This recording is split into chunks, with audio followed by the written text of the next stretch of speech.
bunch of weird paranoid suspicions about what the hell was going on, because there was a lot of stuff I couldn't understand. And nobody was really bothering to explain it to me.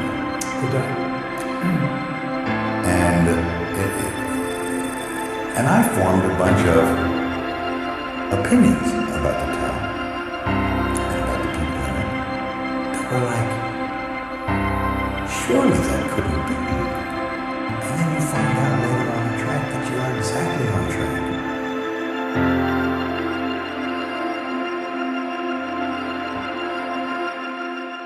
Right, welcome to the Ryan Research Podcast. I'm here with Andrew Bailey. He is a philosopher that comments on Bitcoin and cryptocurrencies in general. He's written extensively with a few of his colleagues about the nature of philosophy and cryptocurrencies. And I hope to have a very interesting discussion with him tonight. Andrew, can you please introduce yourself and give a short bio? Thanks for having me, Peter. As you said, I'm a philosophy professor. I teach at Yale-NUS College. And though I began my career thinking a lot about metaphysics and very abstract questions, I've been pulled increasingly into the real world and the world of money. And I've seen over the last few years as Bitcoin is being central to thinking about the philosophy of money, money's possible futures, its nature, what makes something good or bad as money, and so on. So that's a two-sentence summary of my intellectual trajectory of late and why I like to think about Bitcoin. It's almost irresistible. It's like a gravity well. It tends to pull people into it, both their capital and their attention. And in terms of intellectual attention, I'm no exception. I found myself pulled like a moth to a flame.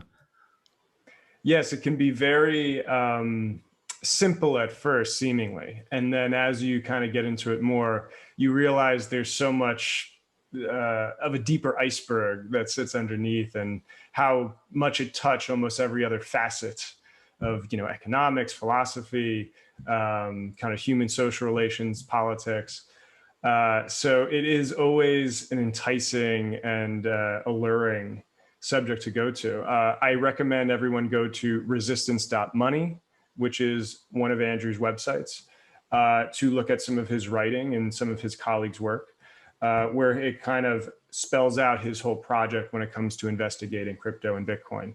To start us off, as good a place as any, what was your initial introduction to Bitcoin? What was your specific call to action, call to adventure?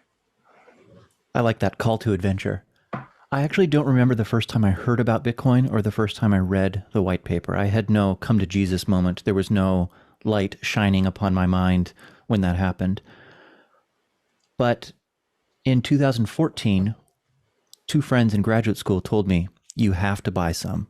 So my initial call to action or to adventure was thinking of this as a speculative bet. It was just, this is something that will be worth more later than it is now. So I did. And I held on to it.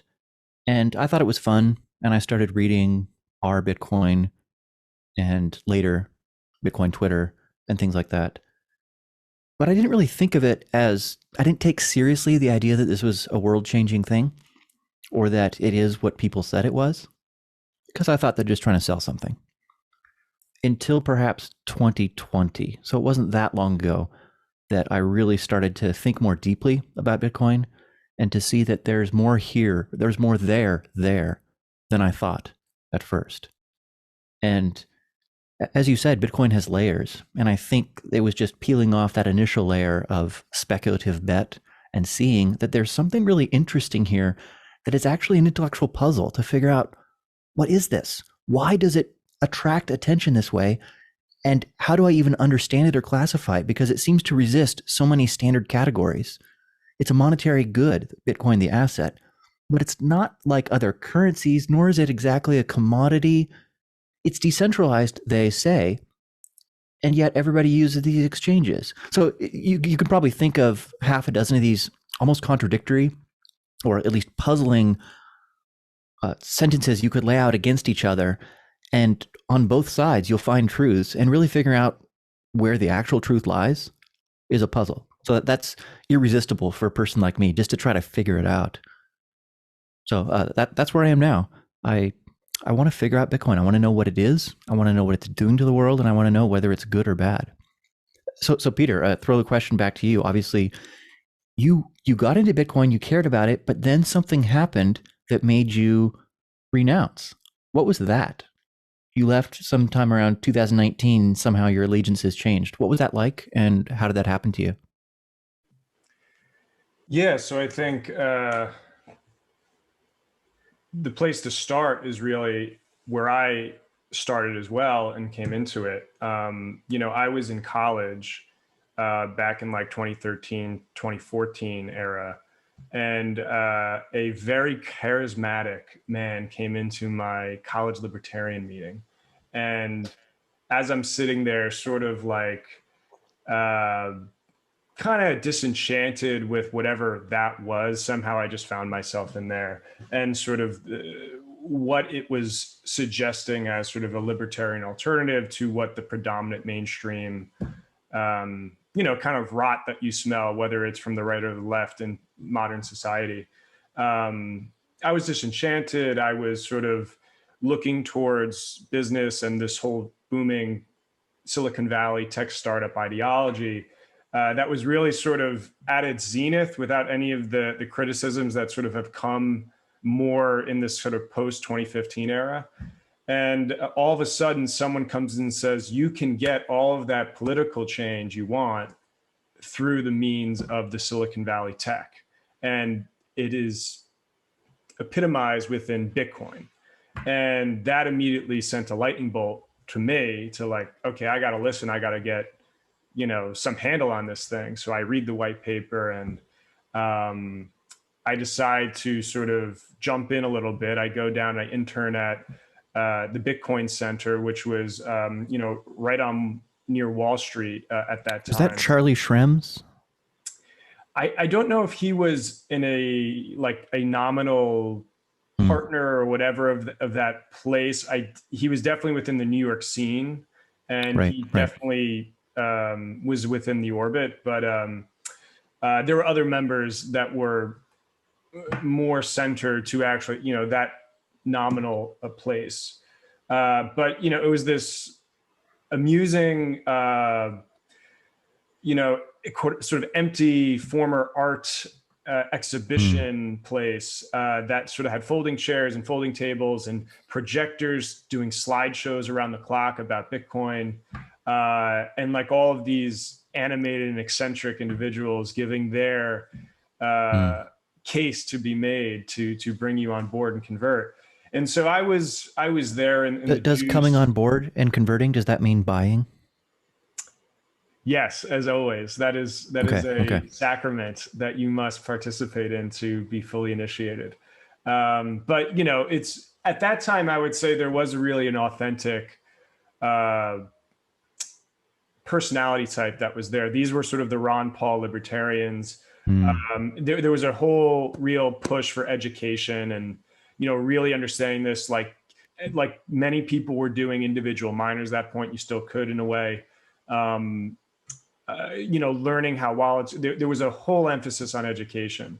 And so I kind of marinate in that stew for a while. And then I kind of move on and try to find my way in Silicon Valley and sort of tech and try to sort of find my footing there, never sort of losing personally sort of the Bitcoin ideology.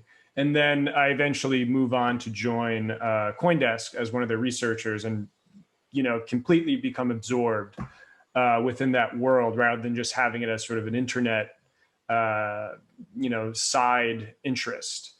So then I learn a lot. I definitely get to see a lot more up close. I get to study these things in depth and have a analysis that is way more than just, is this a good asset that I should park a little bit of my, savings in, however you think about it. And so here I go from sort of ideological convert, fueled by that, not the speculative asset quality of it, to sort of wanting to become immersed in it and wanting to become a very deep researcher of it. To doing that entire process and winding up on the other end, somewhat skeptical, if not extremely. And as time went on and on, I definitely had to rethink a lot of my assumptions that I was making going in, a lot of what I considered to be first principles about, what is money? Because ultimately Bitcoin is challenging us on these fundamental concepts that we are all assuming of central banking. Do countries need a central bank? Bitcoin was something that stimulated discussion around maybe we don't need one. Asking that fundamental question of what is money again? Is it a precious metal? Is it a government fiat standard? Is it something else? So I had to keep reacting to these things and understand what was the contrasting version that Bitcoin and cryptocurrencies were putting forward. And then once we're emerging from the prototype and the theoretical realm, which so much of, I would say, pre-2017 was, because there were ups and downs and certainly hype before that. But 2017, for me at least, represented the entrance into mainstream and the crossing of the Rubicon. Yeah, certainly. It's different in kind than the 2013 bubble. This is not fueled by the Willy bot. There's real capital coming in at scale and attention on Bloomberg and so on. Yeah. Yeah. And then, it felt quite different, didn't it? Yeah. And then ultimately, as you go past that Rubicon, you go forward and these things become reality and people start to become visible and their flaws attached to them start to be attached to Bitcoin. I started to see that there are some real challenges to what the theory suggests and what is actually going on, and how there's a lot more nuance that we need to have in thinking we can sort of just reinvent the wheel of money and the financial system, and that there's not going to be any issues there. And I know sort of the Wild West, wildcat stereotype is sometimes a slander without any backing to it. But I do think there is a real need to appreciate what that is suggesting, that Bitcoin is operating in a new and shadowy environment. And those who are in the shadows are not always the most altruistic as we would otherwise want to believe. They may have reason to hide. Maybe that's why they're there. So just to conclude on my little sob story, I witnessed and analyzed and researched firsthand just the maturation of this industry and how there was a lot of deception, a lot of fraudulent activity, a lot of rewriting of what the history was, for example, of what Bitcoin and Satoshi and everything that was sort of leading up to that point. And I became disgruntled, and I started to see this is not ultimately the solution. It may be a contributing factor to a solution, but there needs to be more here. And so that's ultimately where I had this break, where I said, I can't be in any way, shape, immersed in this anymore. And as I like to kind of use Nietzschean analogies, I was in the abyss and I had to sort of pull myself out of it and declare that. So I sort of wrote an article on leaving crypto to kind of put that finer note on it. And since then, I actually returned to grad school as one way to sort of get at these fundamental questions. What is money? What is the financial system? How does the political and the economical kind of integrate? And it has given me and you wanted to also integrate those questions with the greatness of Ireland. Is that right? Yeah. So that's another plank of, that's been a funny journey of sort of rediscovering an appreciation for my heritage, Ireland, and also as much as a hyperbole as I use it often in my Twitter posting, I do find it as a objective, great case study of understanding the nature of a revolution, of a change of order, of a change of values. And among them, I also did a deep study of a ton of other sort of, you could say 19th, 20th century global revolutions in order to get at this fundamental debate going on, sort of how do we push Bitcoin forward, and what is Bitcoin doing? It's trying to do a financial revolution. By doing a financial revolution, it's going to do a political revolution. And so I thought, in order to actually figure that out and really understand that, you should probably know how those other things went down. And so so that's where I landed. I landed on more of a deep historical appreciation for how these movements happen, what these concepts are, and then how does Bitcoin integrate back into that. I want to pick up on one thing you said, which concerned the unsavory characters of all kinds that have congregated around Bitcoin and crypto in general. And it's, of course, easy to get upset about that, to point fingers about shadowy supercoders and so on. But I think maybe a more useful thing to ask is just, well, what does that tell us about what Bitcoin is? And I think that it tells us that Bitcoin is what it says it is. That is, suppose Bitcoin was a new kind of system that was hard to control, censorship resistant, that offered more privacy assurances and settlement assurances without trusted third parties than legacy financial systems. What would we expect? Suppose it was that thing. What would we expect? Well, I think we would expect that a bunch of libertarians would congregate to it, and maybe some gold bugs, and also some sex workers, and people who wanted to purchase assassination contracts, and people who wanted to buy and sell drugs, and so on. So the arrival, and also people who wanted to scam other people to sell them something that cost them nothing for something. ICOs, in other words. The arrival of all those unsavory characters to the space is, of course, unsavory, but it is evidence that either the regulators are just super slow, or, and this is an or, the thing really is what it says it is, which is a new kind of system that is indeed censorship resistant, and that makes a place for these kinds of otherwise hidden or blocked kinds of transactions and economic interactions. Does that strike you as right? What do you think? Correct. I think that I'll say, generally you're correct.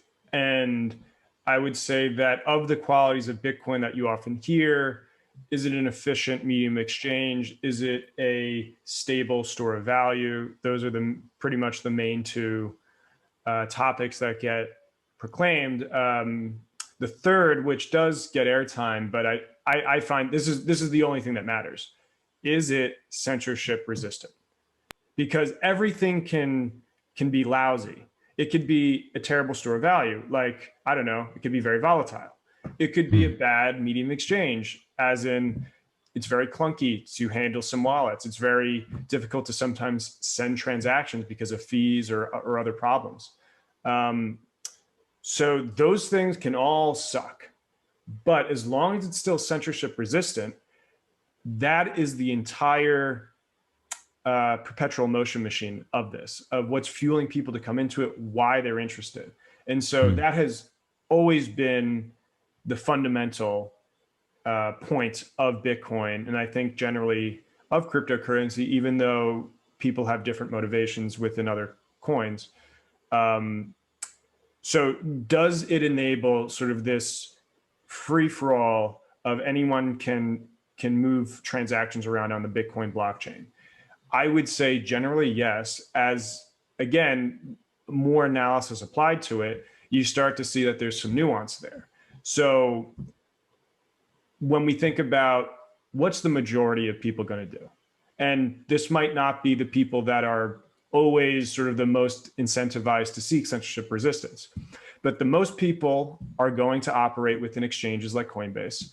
They're going to be operating within that third-party layer. And at any moment, those third parties have identifying information on those people that can be used in alternative ways to censor them. Additionally, they can directly censor their Coinbase accounts and other exchange accounts because they are a centralized bottleneck. Yeah, it's interesting to see the transformation of demand for Bitcoin. I see it as, if you think of it as having layers at the kernel or the core, there really is an inelastic demand for Bitcoin or Bitcoin-like instruments from those who wish to break the law, of course. And that is inelastic, more or less. As you said, people will pay a premium even. That is they'll take an instrument which is worse on various dimensions in order to get the censorship resistance. But I think the trend over time, this has been relentless and moving upwards and to the right, has been for other sources of demand that are largely speculative. So that is the rest of the demand for Bitcoin or the interest in it. And I would say that has been the story up through 2021. And now the thing that is a question for me, and an open question, is whether the promised demand that is neither of those two things will arrive at scale. That is, using Bitcoin for economic activity that is not otherwise illegal.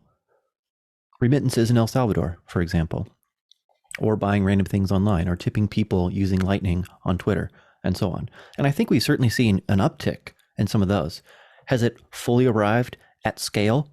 And will it eventually dwarf these other sources of demand? Time will tell on that. But that for me is the question mark I have about that part of the Bitcoin story is there's the part of demand that will always stay there. And that confirms that Bitcoin is what it says it is or what it's supposed to be. There's this wild speculative mania which comes and goes, but has over time on a log scale basically just been going up. But then there's this other thing that has to come eventually if the thing is going to stay, which is usefulness in other ways as well. So that's the next chapter, which NIDIG has assured us will arrive. And my question is whether or how that will happen. Yeah. And what I think from analyzing those sort of two qualitative types of layers within, you have the sort of direct blockchain interface and you have the exchange third-party interface. I think a lot of people that are sort of this mindset that Bitcoin initially is censorship resistant end up finding out the hard way through their account getting banned, through something happening on these exchanges that, it's not, and there's some difficulty around that. And when there's volatility or you want to exit or something, a lot of the exchanges have mysterious maintenance issues and don't allow you to actually sell out, or even if you didn't convert to another coin or whatever, you can't actually pull whatever asset you have in there out. So that's where I think it's an important problem. It doesn't matter that it's not the first layer blockchain. I think that a lot of people have a bad idea about just having a Bitcoin somehow and that enabling that type of quality of censorship resistance they're looking for. Now, when we have that inflection point and everyone realizes, I wasn't thinking properly. So now I have to understand what actual blockchain interface looks like and how I do that. Then we get to that. And now we can say, okay, on a very direct way, and I hope in a very sort of neutral way, look and say, what are the ways on the native blockchain of Bitcoin transactions can be censored? And I would say the number one is miners have discretion of what to include in their blocks. If they decide through competition that there's not enough consensus to sort of arrive at who should constantly be censored, that is the ideal. That you'll never be able to censor, even if one miner wants to censor an account, you'll never be able to censor continually. Right. However, there have been signs of blacklists emerging of certain accounts, certain known, let's say, hackers or bad actors within the Bitcoin system that actually get on a sort of miner-wide blacklist. So that's number one. Number two is obviously the Bitcoin fees. If you have to pay $1,000 transaction fee to send $2 in Bitcoin, you are effectively censored from using that and participating. So I think that is a huge issue, and that is a fundamental concern of the 2017 to sort of 2019 era of sort of going through the last battle of the scaling war and arriving at where we are now. And then that leads me to my third, which is sort of the software layer, which so many people get hung up on the miners and them being the arbiters of everything that goes on. But ultimately, the software developers are the central authorities of these chains. And through their fiat, they can decide what the system operates in. And so with that being said, there is a discretion there to somehow enable the core code to censor in certain ways, maybe not directly, but in certain indirect ways, to kick people out. I think a infamous example of this, of course, like the use of op return codes. There could be that, but I was thinking more of the example of the Ethereum DAO all the way back when it's like, the exploit was used by the hacker, if you want, is that the right technical term? And, the core oligarchy of Ethereum got together and said, we're going to basically censor that exploiter, and we're going to move funds back into this new Ethereum 2.0 chain. And you have the Ethereum versus Ethereum Classic debate emerge after that. And so I think those three critical aspects are super important for understanding, can people be censored off of the native blockchain? It's interesting that you focused on the native blockchain, because one lesson from 2021 is that Lightning is here. And I'll just say, personally, I didn't think this would happen. I had heard for years about Lightning, and I tried to use it, and the command line was too demanding for me, so I just waited and watched, and nothing seemed to be happening. And so I chalked it up as vaporware, more or less along the lines of ETH 2.0, something that we promised in order to pump the price, but that will never arrive. But then it came, and both custodial and non-custodial Lightning solutions are here, and these give ordinary users new ways to find self-sovereignty and to actually make payments that are cheap, that are Bitcoin native, and that in fact are harder to censor than on-chain payments because they bypass the miners.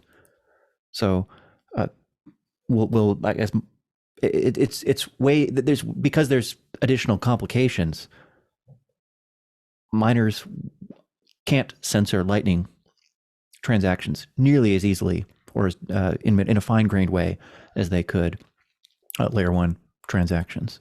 And for those who want to get a sense of what this is like and why it's so, I think there's no better solution or no better way than to actually just use Lightning. And you'll see, open some channels, close some channels, and send some payments back and forth, route them. And you'll see that this unlocks new possibilities. And of course, there are both good and bad things about that. So I think that your points are well taken, the first two, about the possibility of on-chain censorship. And it's not just Lightning fixes this, it's that there are alternatives. But as for layer one censorship, this is one of those things that I think it's up to the community to decide whether this will be permitted or not.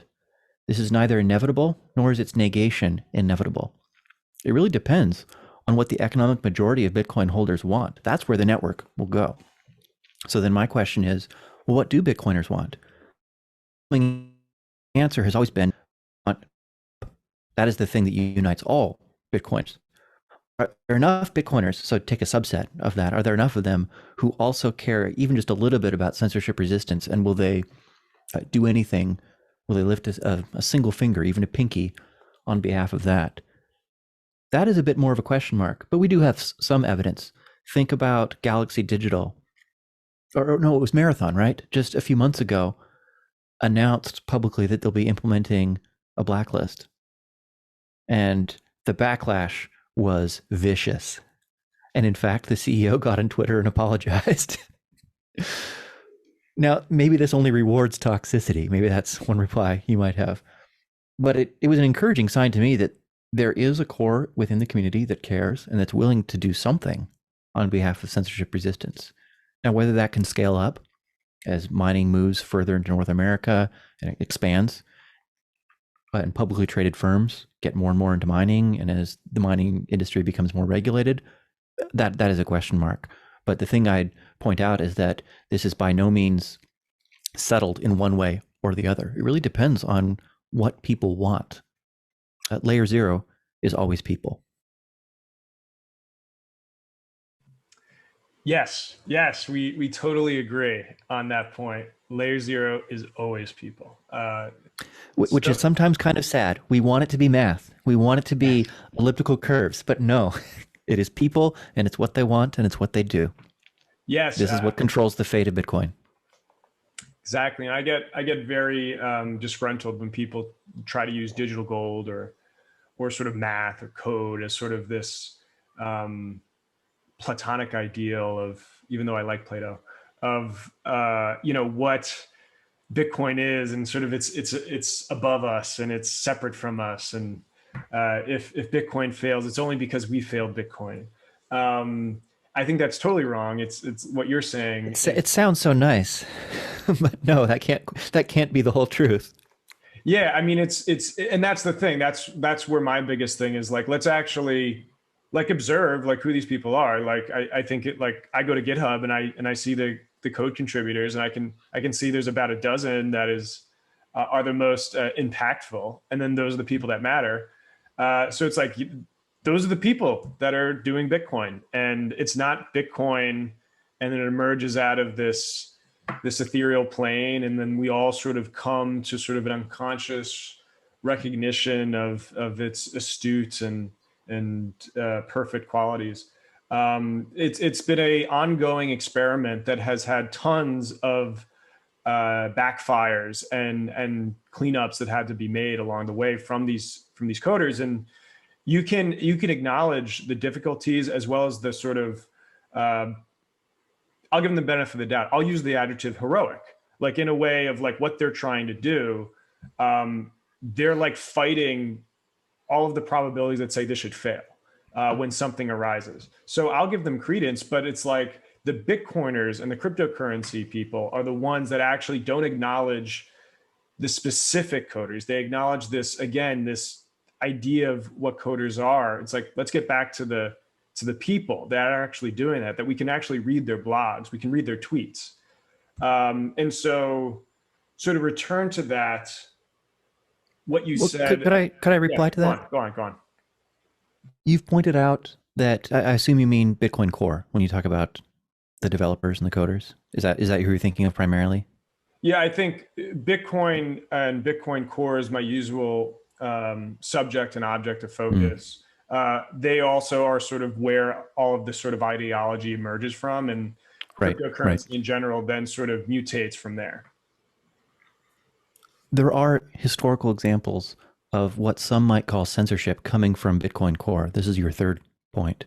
And Counterparty is one that I think of, and the use of OP return codes. So the question is, will we allow enhanced functionality to plug into the layer 1 blockchain through the use of op return codes?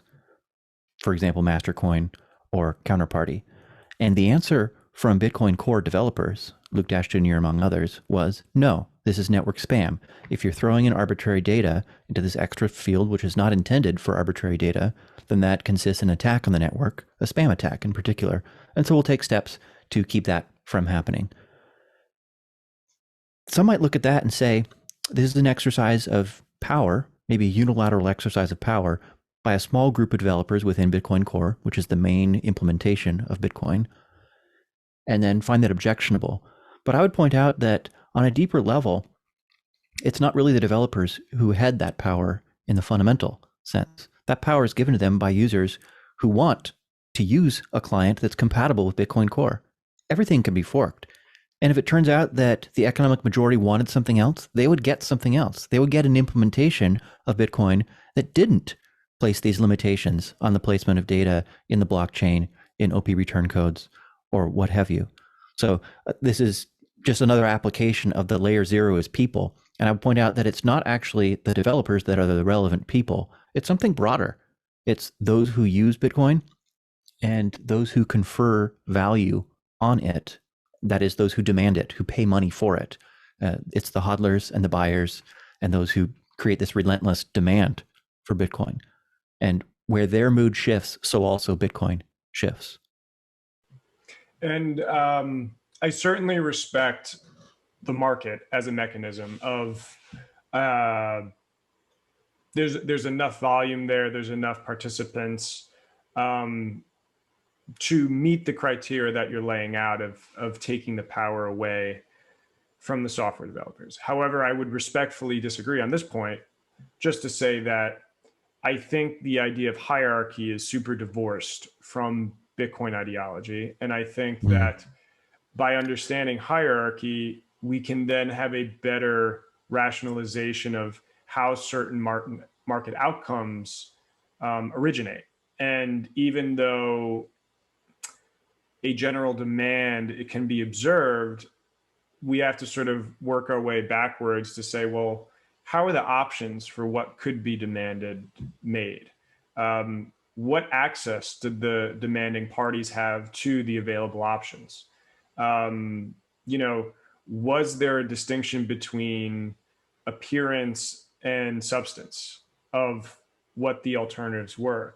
And so when you start to get into those conversations, I think then you start to see that this is where Bitcoin becomes a lot more dubious in reflecting that sort of ideal of a market consensus determined open source software project. I think what ends up happening is, and to circle back, you kind of alluded to this a little bit, which is ultimately Bitcoin is dead and Bitcoiners killed it. To paraphrase another chap. And I say that to mean that you acknowledge the ability for miners to censor transactions. You acknowledge the blacklisting. You acknowledge also there could be a problem with fees. And that Lightning is this alternative that maybe didn't work fully at the start, but at least now is starting to get some traction and this and that. I would say that with the advent of Lightning, you have a totally different system that within its own internal vacuum of arguments, I think anybody can go and make the case. The problem becomes trying to fold that in to Bitcoin and trying to fold in the post hoc rationalizations that have been transmuted to Bitcoin to justify Lightning. And that's where you start to see, well, there's a problem here because Lightning is not Bitcoin. Bitcoin is not Lightning. They're two different systems. Miners are the fundamental intrinsic thing that makes Bitcoin unique and not some other sort of internet value transfer system that we may have seen in the past. Lightning does not have that. It is actually a pure peer-to-peer user transfer mechanism. And that also has long-term consequences for what the centralization and decentralization spectrum mean for Lightning. And so I would say that's really the thing to start to get at now, which is what's going on with the hierarchy of Bitcoin, what is going on with the role of miners and the stories that Bitcoiners tell about them, and how does Lightning totally transvaluate what the original Satoshi vision of Bitcoin was. And I mean Satoshi vision in a totally lowercase, non-trademarked way. Of course. I want to pick up two things in what you said. The first is a point of agreement, which is that it doesn't really make sense to talk about markets selecting between options if there aren't options. So you need to ask, what are the options and who exactly or what mechanism exactly laid those options out? That can often be a hidden and very important source of power. For this reason, I'm particularly excited by the availability of products that have easy access and user interfaces that give users sovereignty on a pretty low level if they want it. So for example, when you install Blue Wallet and create a Lightning wallet within it, you have the option to use their node. You point your wallet at their LND hub node, in which case it's a custodial wallet, and they are controlling everything. But right at the moment where you're creating your Lightning wallet, you can set it to your own. And if you've installed, let's say you've used Umbrel for a couple $100, you've got a Raspberry Pi, you set it up, and it connects over Tor, so you don't even need to worry about routing through your own firewall or anything like that. You don't have to worry about port forwarding. It just works. And then you copy and paste the URL to your own Lightning hub, and all of a sudden, you have a degree of sovereignty that wasn't available before. That's really quite easy. So to make it more concrete, because it's your own node, you can select what version of Lightning to run, which implementation, and it's a matter of clicking this button or that button or that button.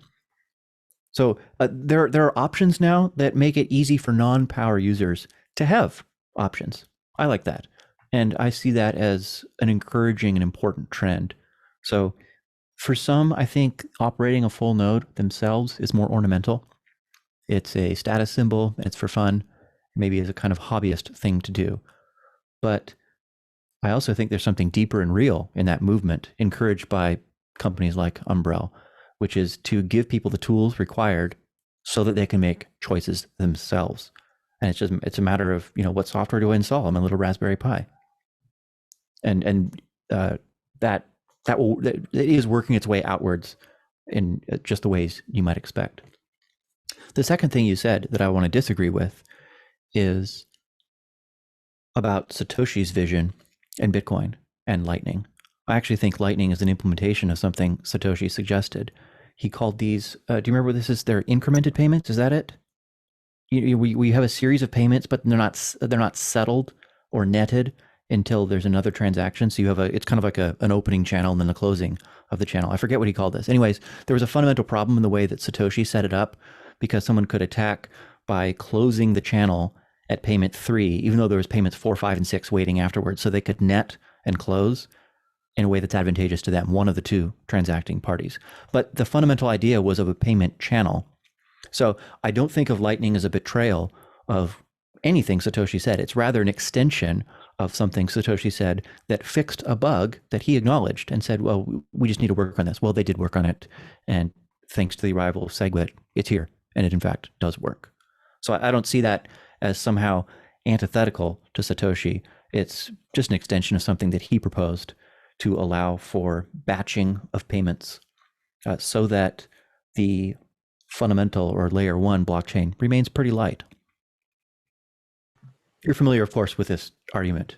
Yes. Now, of course, there's precedent from what Satoshi said with the features of Lightning going on. But I think what's important to string out here is that Satoshi never viewed hamstringing the Bitcoin system in order to allow the Lightning system to work. Because the fundamental differences that you have to acknowledge about Bitcoin versus Lightning is that Satoshi designed Bitcoin to be both a store of value, as the Bitcoin maximalist suggests, and as others sort of dissenters within the scaling war wanted, a medium of exchange that enabled more block space to include more transactions so that fees would not be as high. So in order to do that, he laid out the case that the vision of Bitcoin was always going to be one where transaction volumes were going to be high, where people could always do micro transactions, maybe not, because he specified here, but certain types of microtransactions, certainly the most hated of all, getting a cup of coffee with Bitcoin. That was well within Satoshi. Very, very bad. Yeah, this was well within Satoshi's parameters of what Bitcoin was supposed to be used for. Mm-hmm. If we look into his original email that announced this, as well as the internal language of the white paper, we find merchant, commerce, all these other words and sentences that are alluding to not exactly central banking. I mean, that was a course, a feature and an addition to, but there was almost, and I would argue you could say a more primary, but nonetheless necessary definition that Satoshi was bringing about, which was that this is to solve commerce problems. This is to solve problems going on among banks and credit cards and all these things. And that was never an exclusive issue within the Bitcoin. Store value was always there. It was always a part of it. But this was also too. So rather than either or, it was and. And then in order to facilitate this, it wasn't that Satoshi was saying we're not going to have any parties. We're not going to have trusted parties, which are the problem. And so in order to do this, the fundamental innovation was creating the Bitcoin miner ecosystem. In order to do that, you create an incentive structure that enables miners from anywhere in the world to compete for these blocks for the reward, blah, blah, blah, blah, blah.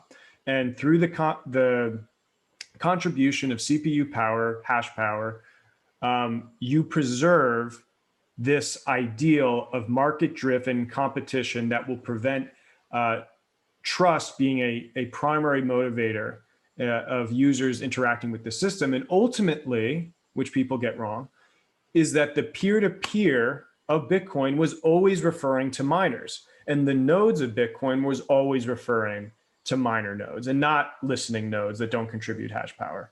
So the entire encapsulation of Bitcoin, as far as Satoshi saw it, was that it is for the facilitation of commerce, and to facilitate commerce better, we need a stable store of value. And in order to make the system operate, we must have a market competition driven peer-to-peer system of miners to make sure that if anyone starts to act wrongly, there'll be incentive for someone to just come in and push them out with better servicing of the market. Now, when we get to Lightning Network, we see that the peer-to-peer is actually among users. And so rather than having the miners as intermediaries, the users are directly interfacing with one another, channeling in a more pure peer-to-peer-like way. And so when we think about it that way, there can be arguments to say that Lightning is good and Lightning can sustain itself. And I'm willing to debate that and possibly concede some ground there. What I'm saying is that we need to acknowledge the differences there. We need to acknowledge that by kind of moving things to Lightning, we're moving to a new system, not Bitcoin. And rather than sort of the precedent, as you mentioned earlier, that Satoshi was getting at as sort of that, an add-on. And by sort of monopolizing the transaction volume from the Bitcoin blockchain into Lightning, we have to talk about the unforeseen consequences of doing something like that within a peer-to-peer network such as that, which is the hub and spoke fallacy of these types of networks, where in order to channel enough, appropriately through transaction-wise, the optimal structure of that is to have a large centralized hub that has the most connections among it. So instead of me having to have a connection with everybody or have it go through multiple, the ideal optimal structure of that is this hub and spoke, which becomes problematic when they can start shutting off transactions and enable censorship. So that's my full encapsulation of the issue. And yeah, would love to hear your response. You emphasized earlier on that payments, indeed micropayments, and commerce were always themes in Satoshi's his vision of what Bitcoin was for. And I would agree. And indeed, commerce is the first word of the white paper, as perhaps you know.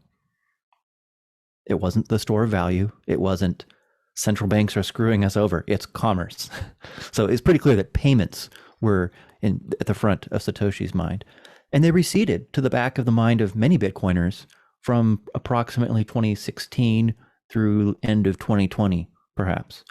But I see that narrative as returning through Lightning. So these questions about whether Lightning really is Bitcoin and what its security assurances are and what its censorship resistance assurances are quite important because Bitcoin's fate, I wouldn't say it rests entirely on Lightning, but I'd say Bitcoin's fate as anything beyond a niche asset that's kind of like gold does rest on Lightning or something very much like Lightning.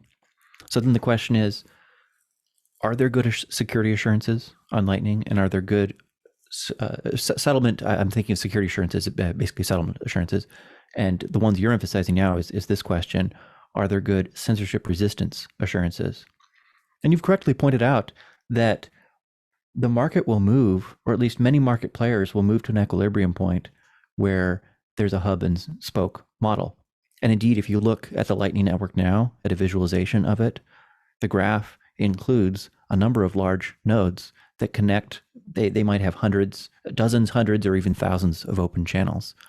And some of these nodes are quite well known. Some of them are run anonymously. So some of the well-known ones, as perhaps you know, Bitfinex has a very well-connected node, as do some of these custodial wallet developers like Wallet of Satoshi and Blue Wallet, the default node that you can connect to when you create a new custodial wallet. I think that's okay for some users, the users who don't require or who aren't willing to pay a premium for censorship resistance. My question though is the cost of routing not through one of these central nodes low enough that ordinary folks can also enjoy the benefits of censorship resistance by running their own node and connecting opening channels to the nodes that they need to connect to, whether directly or indirectly? And so far, I think the answer there is yes. So let's say that one of these big hubs run by a well-known developer or a well-known exchange, let's say that they have actually started censoring transactions in a pretty fine-grained way. That it would take extraordinary, it would be a technical feat to be able to do that, but let's just say they can. So you can't route through them if you're trying to get to a certain location. They won't allow you to do that. Is it cheap enough, or is there a low enough cost of entry for you to get around them? And I think the answer right now is yes. You spin up your own hub or your own node, you open some channels, and you're there. You can send your Bitcoin to someone else and route it in 2 or 3 hops, or if you know where you want it to go, route it in 1 hop. Just open a channel directly. Now, as block space becomes more valuable and fees rise, suppose that happens, then directly connecting will be less viable because it'll just become more and more expensive to open channels willy-nilly, in which case indirect connection will be the rule. So then the question is, can you open enough channels to indirectly get through a couple of hops that don't go through a central hub to get to where you want to go? And that, I think, will be settled by this. How many users on the network are there that want this, that want to connect to the forbidden nodes, the ones that the big ones don't want you to connect to? And that's an empirical question. I don't think we can settle that from the armchair. But provided there are enough, then you can, at a low price, connect to any hub or any node that you like without going through a central hub that's a would-be censor. So there are some open questions there, but in terms of technicals and what's fundamentally possible, I think it's fairly promising myself. Yes, and then see, this is where I think is essential, which is, talking about straw mans versus Iron Mans. This is the Iron Man of Lightning, of talking about the real problems that exist. Well, but we don't want an Iron Man, right? We want a Steel Man. Let's go a step up. Yeah, I screwed up that. No, it's great because then you can always upgrade, and then there's a Platinum Man. Yeah. Sorry, I interrupted. Continue. Yeah.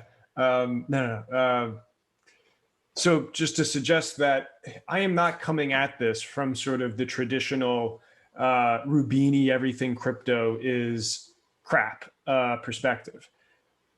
I think that there is real technological innovation occurring. I don't think that what people are spending so much time and so much knowledge on is all vapor. There is, of course, real productivity happening. What I have a problem with is sort of the language and sort of the ideology and the ontology that is sort of put over that, which then sort of leads that good productivity into bad directions. And also the participants, whether they are the coders or the users or other types, you don't have a clear understanding of what they're actually purchasing when they go for the asset or what they're actually engaging in if they're sort of an advocate. And so that's where I would say, I would love to debate those points you brought up about Lightning, as it matures, as it goes. And if it just figures out a way to prevent this, if it's preventing it now, if, as it grows and matures, we start to see those cost problems arise and scale, that is where the spotlight needs to be. But instead, the spotlight is on this sort of conception that Lightning is somehow part of Bitcoin and Bitcoin is part of Lightning, when there's the fundamental illogic of it, which is Bitcoin is centered on the idea that transactions go through, powered by, as I described, the market competition incentivized system of miners.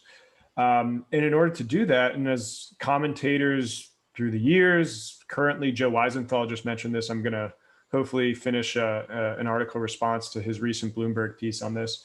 The fee market is a ongoing crisis within Bitcoin. And if there's not enough revenue coming into the miners from the transactions, as the system rewards start to depreciate, how does this thing keep going?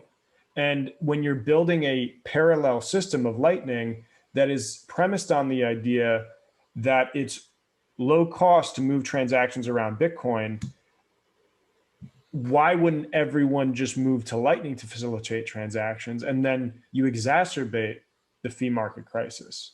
So this starts to get at like the fundamental misconceptions of, well, what is Bitcoin? What is Lightning? And ultimately, if somebody wants to go out and create a totally new financial technology system to compete with Bitcoin called Lightning, more power to them. The issue is that there's this like mutated twin birth going on, and it's sort of cannibalizing the prior version and misconstruing of what Bitcoin was, and getting back to the coders too, of what Bitcoin was supposed to be, what it was trying to be, and what a faction of coders decided to sort of prohibit in terms of the block size in order to then create the problem to be solved by Lightning. There's a phrase that you've used, and I'm not sure what it means, which is that Bitcoin isn't Lightning and Lightning isn't Bitcoin, or you've used variations on that. I wonder why you say that. When I think, what am I sending when I send something over Lightning? Well, it's sats. What are sats? Well, it's 100 millionth of a Bitcoin. And if I can send Bitcoin and settle it to the blockchain, if I so please, by closing a channel, why doesn't that count as Bitcoin? It seems like you have some criterion in mind that maybe immediate on-chain settlement is required for something to count as Bitcoin. And I just wonder why we should think that way, and why not think this comes in degrees, that there is, of course, the gold standard, or if you prefer, the Bitcoin standard, which is on-chain settlement of a transaction. But why not have batch settlement that's delayed, which is what Lightning is?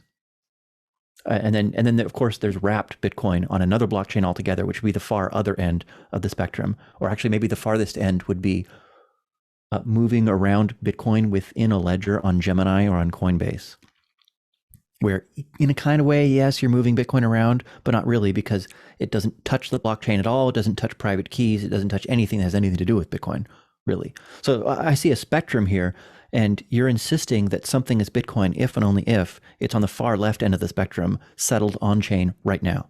And I'm thinking, well, something can count as a Bitcoin transaction depending what your needs are, even if it falls somewhere else on the spectrum. And Lightning isn't to the far left, but then again, it's not to the far right either, because it can be settled to chain in principle.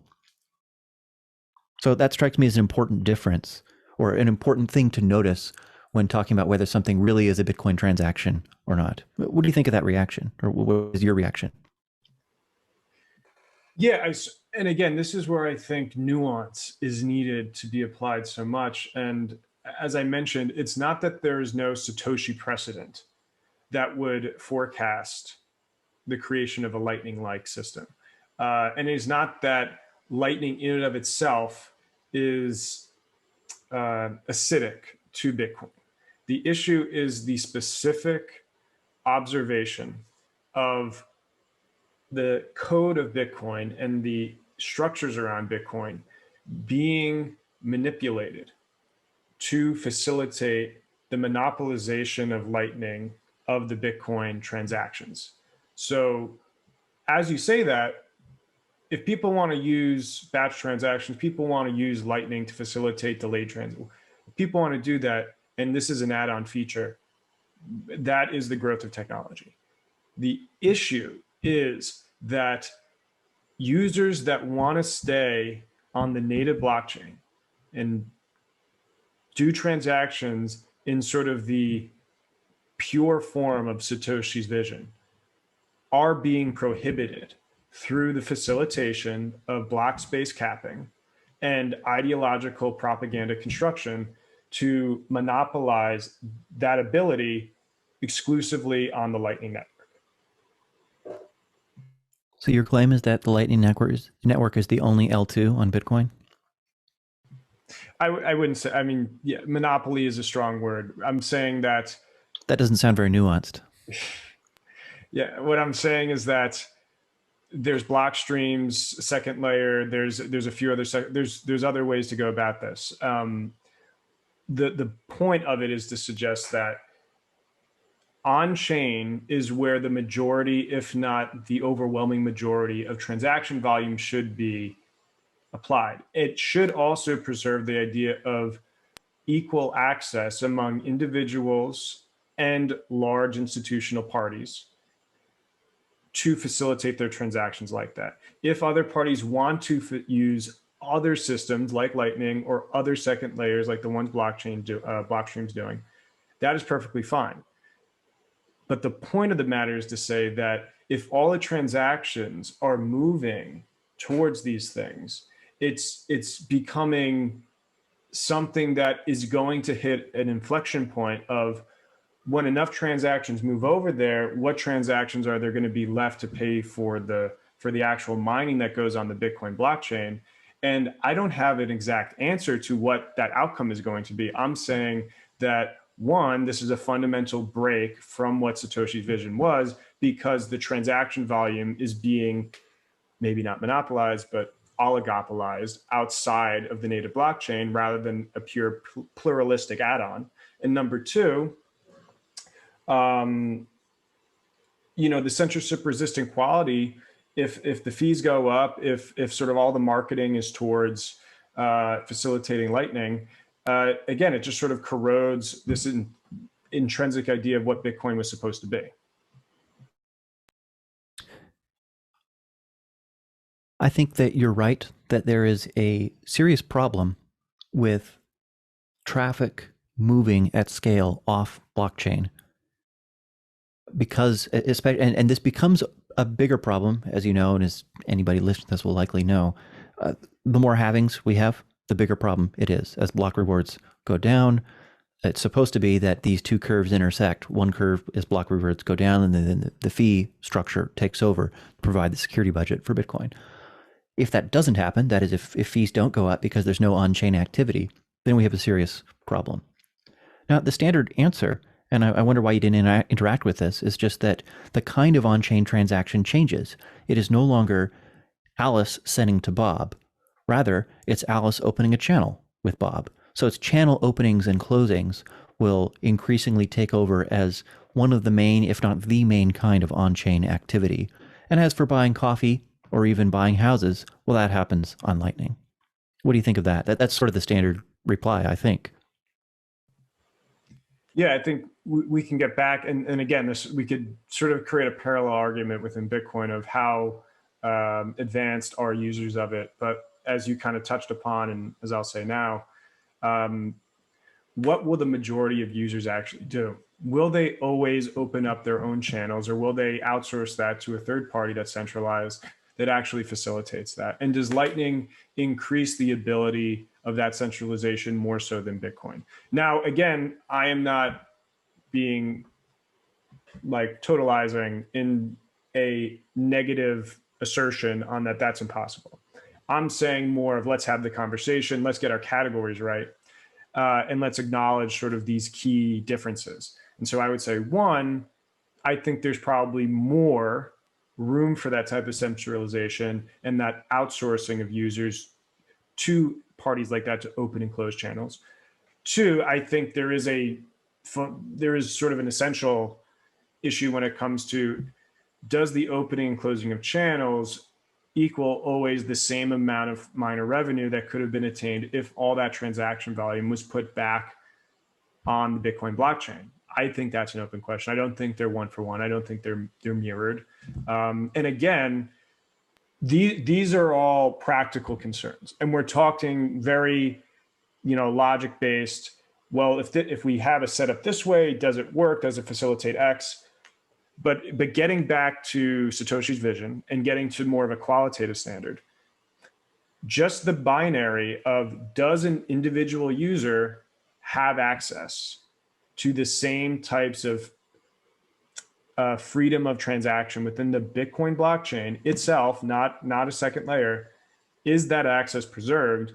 And I would say, with the growth of the Lightning Network in this specific construct that has been done through the limitation of block space, does not preserve the same access quality to the individual user as originally envisioned. And this is not exactly to say this is immediate, this is overwhelming in the current iteration of this. This is to talk about more the theory in general, the logical conclusion of it, and how this affects out long term. One thing to watch here is just the development and wide availability of things that are actually usable. Something that doesn't require a command line, something that has nice, easy, colorful buttons to push, and that interfaces easily with mobile. Most internet users now, worldwide, don't have desktop computers. They access the internet through their handheld phones. So the question there is are there enough products that give those kinds of people self-sovereignty? And as perhaps you know, there are Lightning Hub tools available that allow one person, this is the, what is it, Uncle, what does Matt Odell call this? Uncle, do you know what I'm talking about? It's the Uncle something solution. The idea is that within a given family, one person, let's say they have a Raspberry Pi or a desktop computer, they're the one running a Lightning Hub, and then their family connects to it in a custodial way. If Lightning is going to scale to include 5 billion people, that's the way to make it work. And that would require an insane amount of on-chain activity. So there'd be no problem generating fees with that, even if only 1 out of every 10 users was connecting, opening, closing channels, and running an actual node themselves. So that's something that's a somewhat promising model that requires further development and release of consumer-facing products that have attractive, easy-to-use interfaces, and that crucially can connect mobile people into the network in censorship-resistant ways. And I've been actually surprised myself at how positive the signs are on that particular front, with things like the combination of Blue Wallet with Umbrel. I know I've mentioned those products several times already. I'm not shilling for them. They didn't pay me to do this. It's just that I've tried everything, and that particular combination is really easy to use and attractive, and it's getting better. Yeah, and I'll give credit where credit's due. If technologists are able to come up with those tools, and it's genuinely attractive to users, sure, that's great. And that's not my argument to say that these people can never come up with solutions or that the technology is not growing. It is to say that the sort of categorical distinctions, the sort of awareness and acknowledgement of certain problems in certain categories is the argument I'm trying to flesh out and trying to get out there to people to say, are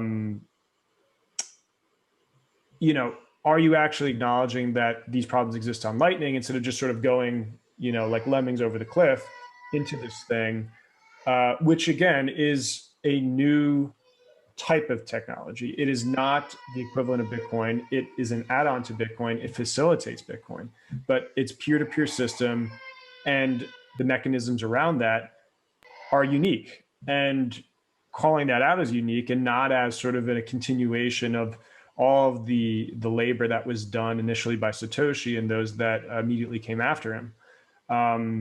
So that's the point there. And again, I would just go back to the qualitative difference that even if some of those solutions can be solved by the growth of technology, the accessibility of Alice and Bob to go through the native blockchain, I think needs to be preserved to sort of preserve the definition of Bitcoin. And if we sort of institutionalize it, I just don't see how that is in any way worthy of being defined Bitcoin as we move forward. And this is where I don't get the conceptions. I mean, I get the motivations of it's great to have, better marketing, but I don't get sort of the authentic altruistic concept of these people where they can't just acknowledge the difference. They can't acknowledge these distinctions and instead try to confuse things and try to obscure key problems. And again, sort of part of this hiding of the difference between Bitcoin and Lightning is the inflection point of the miner fee crisis, and what will happen. Will, as you say, the opening closing of channels actually logically conclude in the substituting of on-chain native transactions to sustain the miner revenue on Bitcoin that is ultimately powering Lightning? Or will that revenue never kind of be there? And as we sort of been getting at, like you said initially, miners can censor. We know about blacklists. We know like how these things can occur. So wouldn't it be great if, like, look at Lightning, it's peer-to-peer from the user standpoint. So you can't be censored. So at this point, we're criticizing the main vein of Bitcoin, and we're saying that this is better. So why not just, live with that, like Ethereum lives with itself and acknowledges its own identity and do that. But instead it's this conflation, it's confusion. The confusion brings about problems. And for those that wanted, which I would say that's a separate debate of like those that wanted this current iteration of stable form of value, base layer, low block space, plus Lightning as the facilitation of medium of exchange, one version. And then like how many people actually wanted, increasing the block space, having some of these sort of nuanced add-ons like Lightning, like Counterparty and some of these other things come in and conservatively, but nonetheless, increase the block space as demand required to make sure that the fee market was always there and that the fees could be streamed across a large quantity of users to always preserve the accessibility of Alice and Bob. You're making a case for on-chain activity and large blocks, or at least for an in-principle possibility of having blocks that are bigger than the ones we have now. And I just want to point out one thing. I don't think that what you're insisting on is actually at war with the standard, let's call it blockstream vision of small blocks and scaling through layers and so on. As I see it, the debate in 2015 through 2017 wasn't really about block size. It was about governance. It was about who gets to make the decision and how it happens and how updates get rolled out and how we find consensus and what role non-mining full nodes have to play in that. So I think I accept that interpretation, which is roughly the interpretation given in The Block Size War by Jonathan Beer. I think I accept that as the thing that was really at issue in 2017. And I think that as the dust continues to settle from that, if I had to guess, it would actually be that the issue will be revisited. And if the case could be made again to increase the block size, it might happen, in fact. But it won't happen the way it was proposed with Segwit 2x, with anything like that, with a schedule of blocks that are set to double. There will be no gigamegs or anything like that. It'll be something conservative and slow, much like Bitcoin Core is now. So there's a lot of ideology and a lot of knee-jerk resistance to big blocks. I would expect that to fall away slowly in time. And if I'm right that what was really at issue was governance and consensus, then that thing, the winners, they'll still be the winners, and the conservative style of governance will continue. But it wouldn't surprise me at all if in 6 years there was a block size dispute that was not a war and that was resolved in favor of slightly larger blocks, but never a schedule of ever increasing block size. We'd still need to live in a world where there's super cheap 2 terabyte hard drives, SSDs in particular, hard drives fast enough to catch up to sync the entire chain so that everybody can run their own full node if they want to. So as long as Moore's law continues and SSDs continue to expand in size and drop in price per gigabyte, then I think that is a viable future. And if I'm right about that, then even purists like you who think, there always needs to be a spot for Alice and Bob in the blockchain. For Alice to send Bitcoin to Bob, not open a channel to Bob, not open a channel to Charlie through Bob, but to send to Bob. I think there's room for your vision. But there are certainly bruises from that block size war, or governance war, if you prefer, that prevent that from happening now. So I'm not a big blocker, I'm not a small blocker, but I I do like the slow conservative style of governance, which won out in 2017. Yeah, and I would say I'm not exactly. I mean, like I'm a purist in the sense of You're I as purist as you can be despite being a skeptic. So it's yeah kind of a funny place that you're in, right? I'm a steelmanist, as we Yes, talked yes. about. I prefer to actually try to my best to understand history as right as I see it, and argue from those bases. And thus, like, even if the construction of Bitcoin became what I am suggesting, which I think is not so much like my advocacy, more especially at this point, more so like if we're talking about Bitcoin, we're talking about the Satoshi guy. So we might as well talk about what his idea was, not this sort of evolution. That's a sort of a separate conversation. So when then you get back to that vision, becomes okay, there's still an entire now conversation within economics and finance in general that Bitcoin has to go against. And I think there's plenty of ways that Bitcoin has yet to prove itself within the big block perspective. And that there's tons of, you could say, statist or fiat critiques of it that can be sustained and that Bitcoin hasn't really been able to grapple with. So with that being said, going back, I think you're correct in saying, there was these meta debates of what's the governance of Bitcoin. But I would say that was a meta debate premised on what decision should Bitcoin take. So like ultimately that evolved out of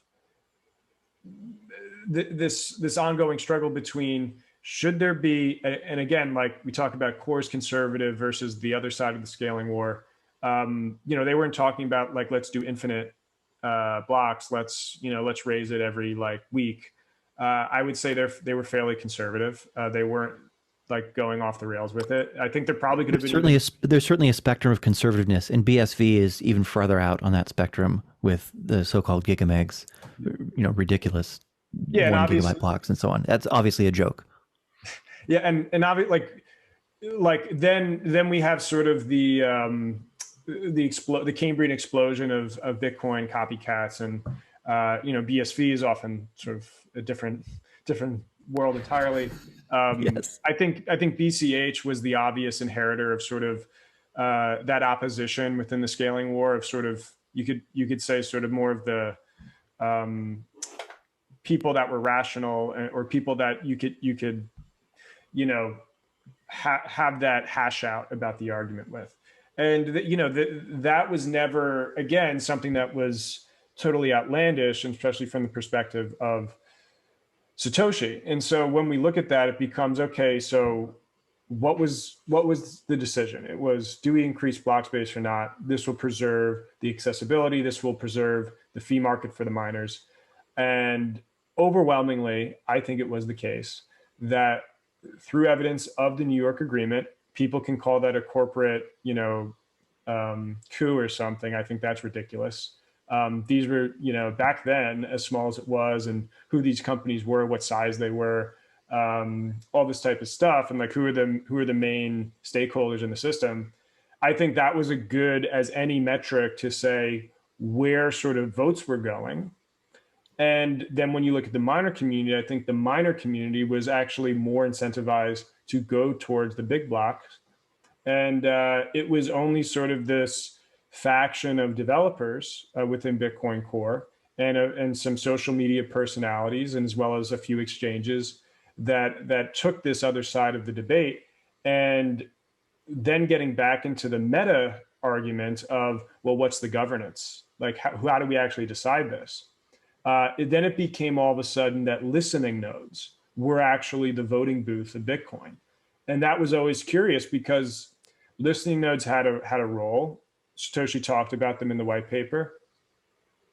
But they weren't nodes exactly. Like nodes, as far as the system was concerned, nodes were peers that contribute hash power. If you don't contribute hash power, then there's no way to ascertain what your contribution to the network is and if you're a good actor or not.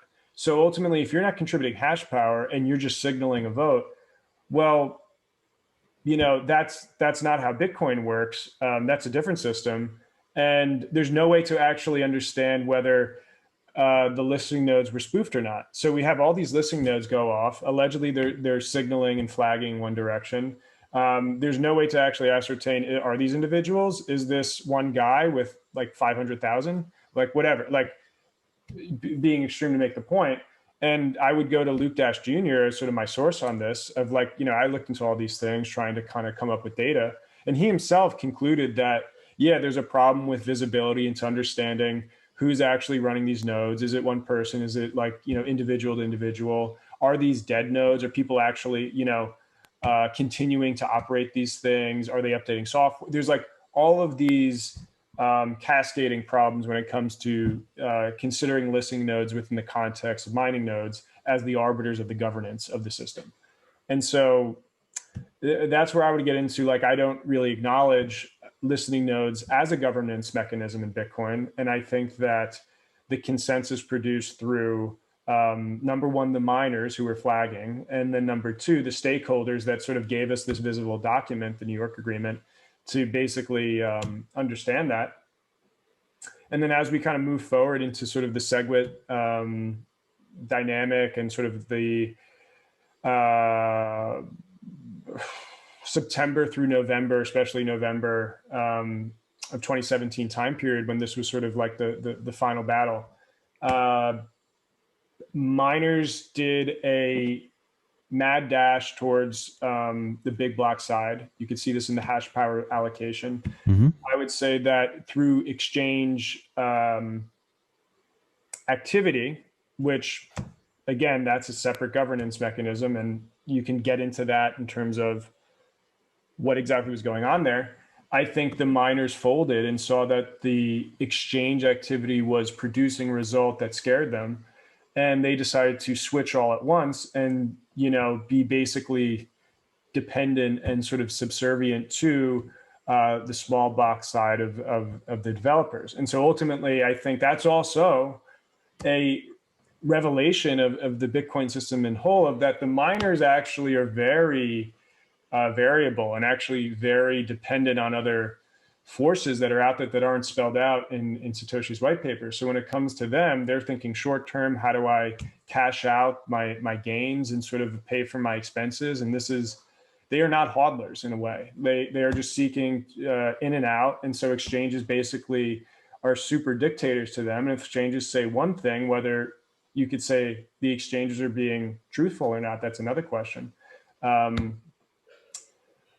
What ends up actually dictating? Is it the miners? Is it this conception of the listening nodes? Is it the exchanges? Is it sort of the propaganda networks that facilitate the ongoing kind of buying behaviors and shenanigans there? And in Beer's book, which I wrote up a little review of it, I point out that he acknowledges something called the Dragon's Den, which was a propaganda campaign that was a group chat that basically was full of influencers and core stakeholders on the small block side that admit to facilitating propaganda.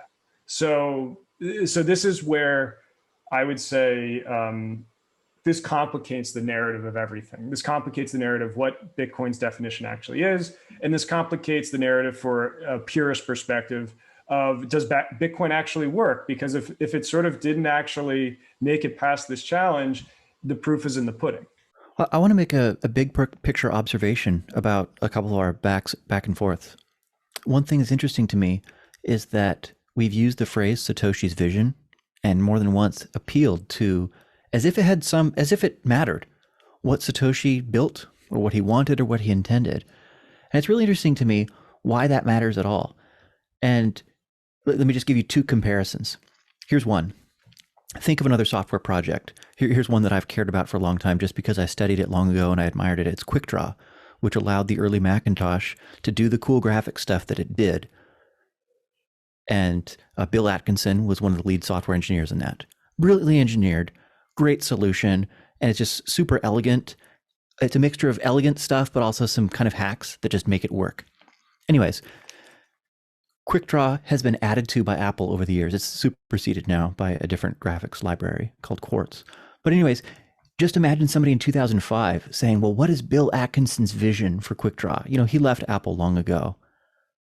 Should we be building on or extending, or can we kind of betray his vision? That would be such a bizarre question. No software engineer at Apple is going to say, what is Atkinson's vision for QuickDraw? Contrast this, though, with a religion. You might ask, what is Joseph Smith's vision? What was the Prophet Muhammad's vision, peace be upon him? What did Jesus or St. Paul intend? What did Moses want? What did he mean when he said this?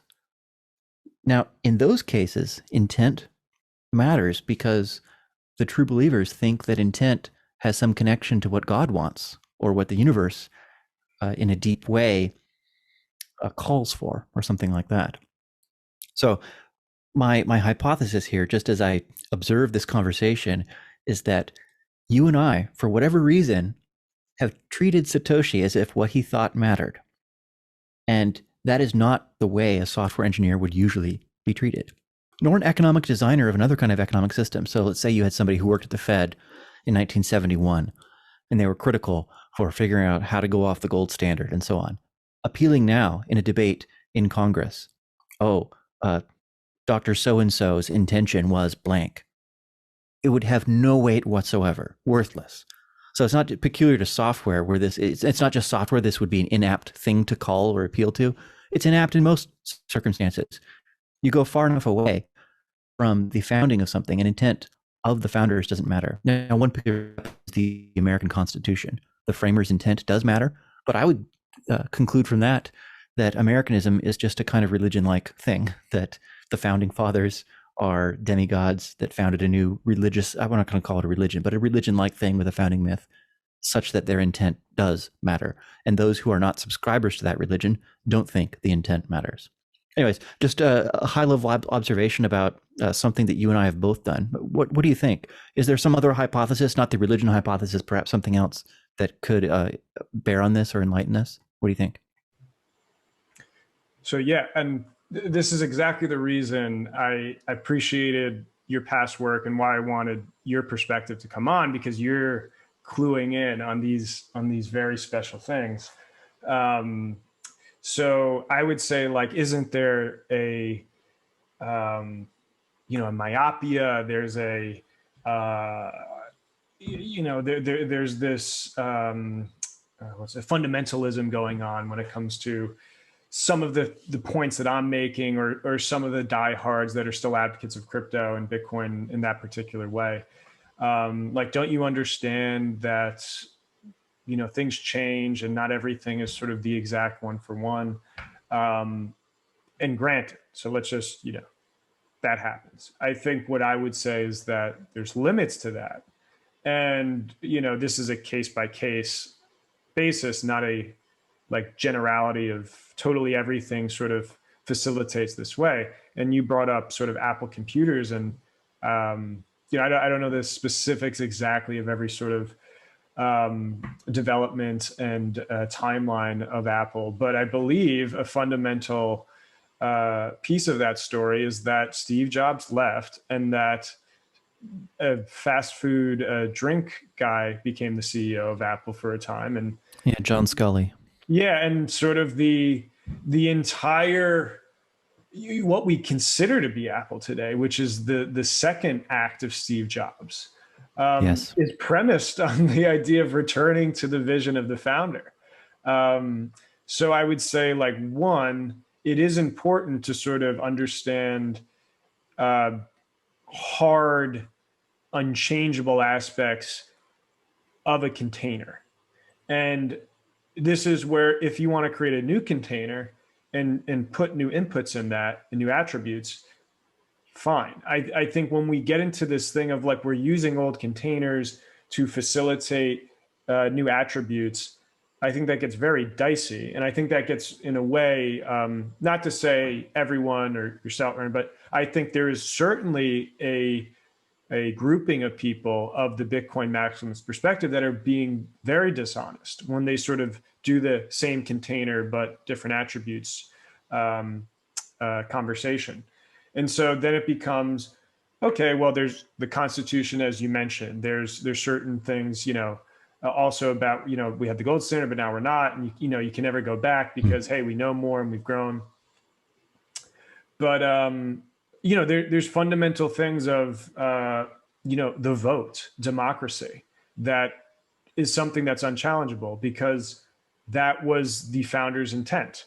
There's things about, being challenged, but freedom of speech, freedom of press, certain other rights that citizens are considered to have that are entirely premised on this idea of what was the founders' intent.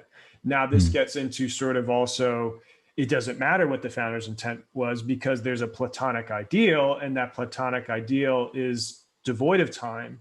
And so, like, those ideas are right regardless of their origination in a person at a given time. So, there's sort of that argument we can make, which is like, why don't we, why are we using Silicon for sort of the way that we write code for Bitcoin? It's like, we could keep going down rabbit hole after rabbit hole. And sort of get into like, why don't we change things? But it's like, we use silicon in computers and other materials because that's the optimal way to create computers. And that's sort of how it's always been. So I would say, yes, there's a case-by-case basis. Do things change? You could go prior 2017 and find all these examples of where Bitcoin had to like kind of change in sort of a fast way to like fix a bug, fix a thing they didn't see coming. The monetary cap of Bitcoin is an example of this. Bugs around that had to be kind of plugged along the way, for example. Yeah, a hard fork to fix it in 2010. Exactly. So this is where I think so much of what I appreciate about your perspective, that you're leaving a lot of room for nuance. And I think that's where we have to live, to say that, of course, there's evolution. Of course, there is a growth and understanding problems we didn't foresee, and even Satoshi himself didn't foresee. But I think there's Satoshi made mistakes. Correct. Some that he acknowledged himself, and others that I think only in hindsight we can see to be mistakes. Yeah. So I guess this is the thing. What is a bug? What is a feature? I don't know that there's an answer to that question. I do have one other thought about Satoshi and why his intent matters. Okay. I've read every word Satoshi wrote. I believe you have as well. And many of us have. And the person I came to encounter there, I regard as extremely wise.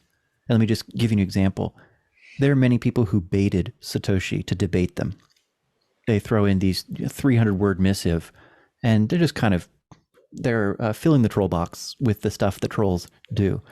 And the way Satoshi handled this was masterful. He either ignored it, or he somehow managed to reply when the reply is shorter than the troll that he's replying to. And that actually takes extreme discipline and practical wisdom. So Satoshi showed himself to be a battle-hardened internet warrior. This is someone who's probably had been debating and arguing and learning on the internet since the late 80s or early 90s. This is someone who understands human nature and who's matured a bit. And so when I see things like that, just the human side of Satoshi, which is sometimes subtle and you have to read in context to see sometimes some of those things, like you read what he's replying to and the replies to him to really get the full picture. I start to think, okay, maybe intent does matter a bit. Not for any intrinsic reason, not for reverence, but just because here's an inventor who made something really important and interesting and cool. And here's someone who showed himself to understand human nature in some pretty deep ways. And I mean that not just the how to handle trolls, but also the way he handled the WikiLeaks thing, the way he handled other developers, the way he handed it off and preserved his own anonymity throughout, and so on. This is someone who understands the internet and who understands human beings. And that's a reason to pay attention to his intent that has nothing to do with religious reverence. It's more like an earned reverence. And I definitely have that.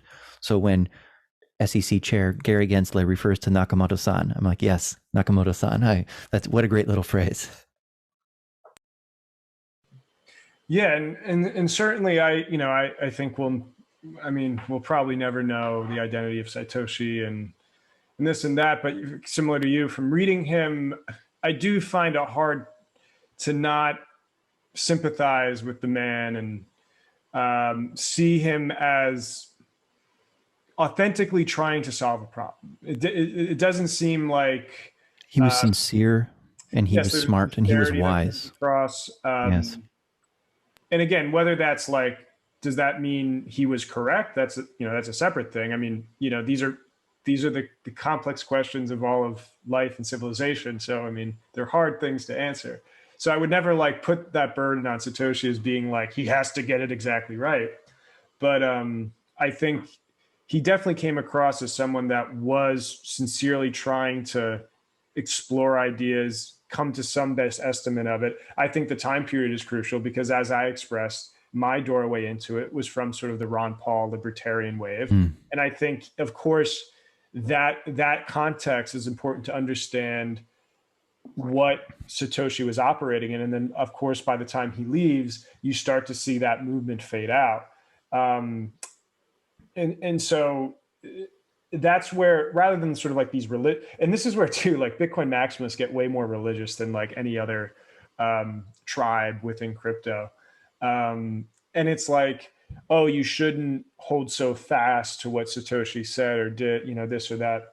And like, that's all well and good, but it's like, they're the ones going out of their way to use the kind of corpse of Satoshi to market their wares. And as you can, like, the worst and best approximation of this is Dan, what is it, Held. If you know his Twitter account, he's at Kraken now. And, there's better people out there, but like, he's the worst at coming up with these long threads and essays that justify why Satoshi's vision was actually this. And this is where, again, it comes back to my sort of hobby horse of, why do we need to continually confuse the matters here? Ethereum and Vitalik didn't have any problem creating a new container for new attributes and not meddling these issues. And going far enough away to say that this is the way Bitcoin is. The bugs that I thought are actually its features, and I'm not going to disrupt that. I'm going to create features that I want over here. But instead, again, we get this conflation of things going on in Bitcoin Core, where, are the bugs the features, are the features the bugs, and it's sort of undecipherable. And so that's where I would say that as much as evolution is necessary, as much of things don't change, don't need to stay the same. There is a fundamental intrinsicness to like what something is, the container and its attributes.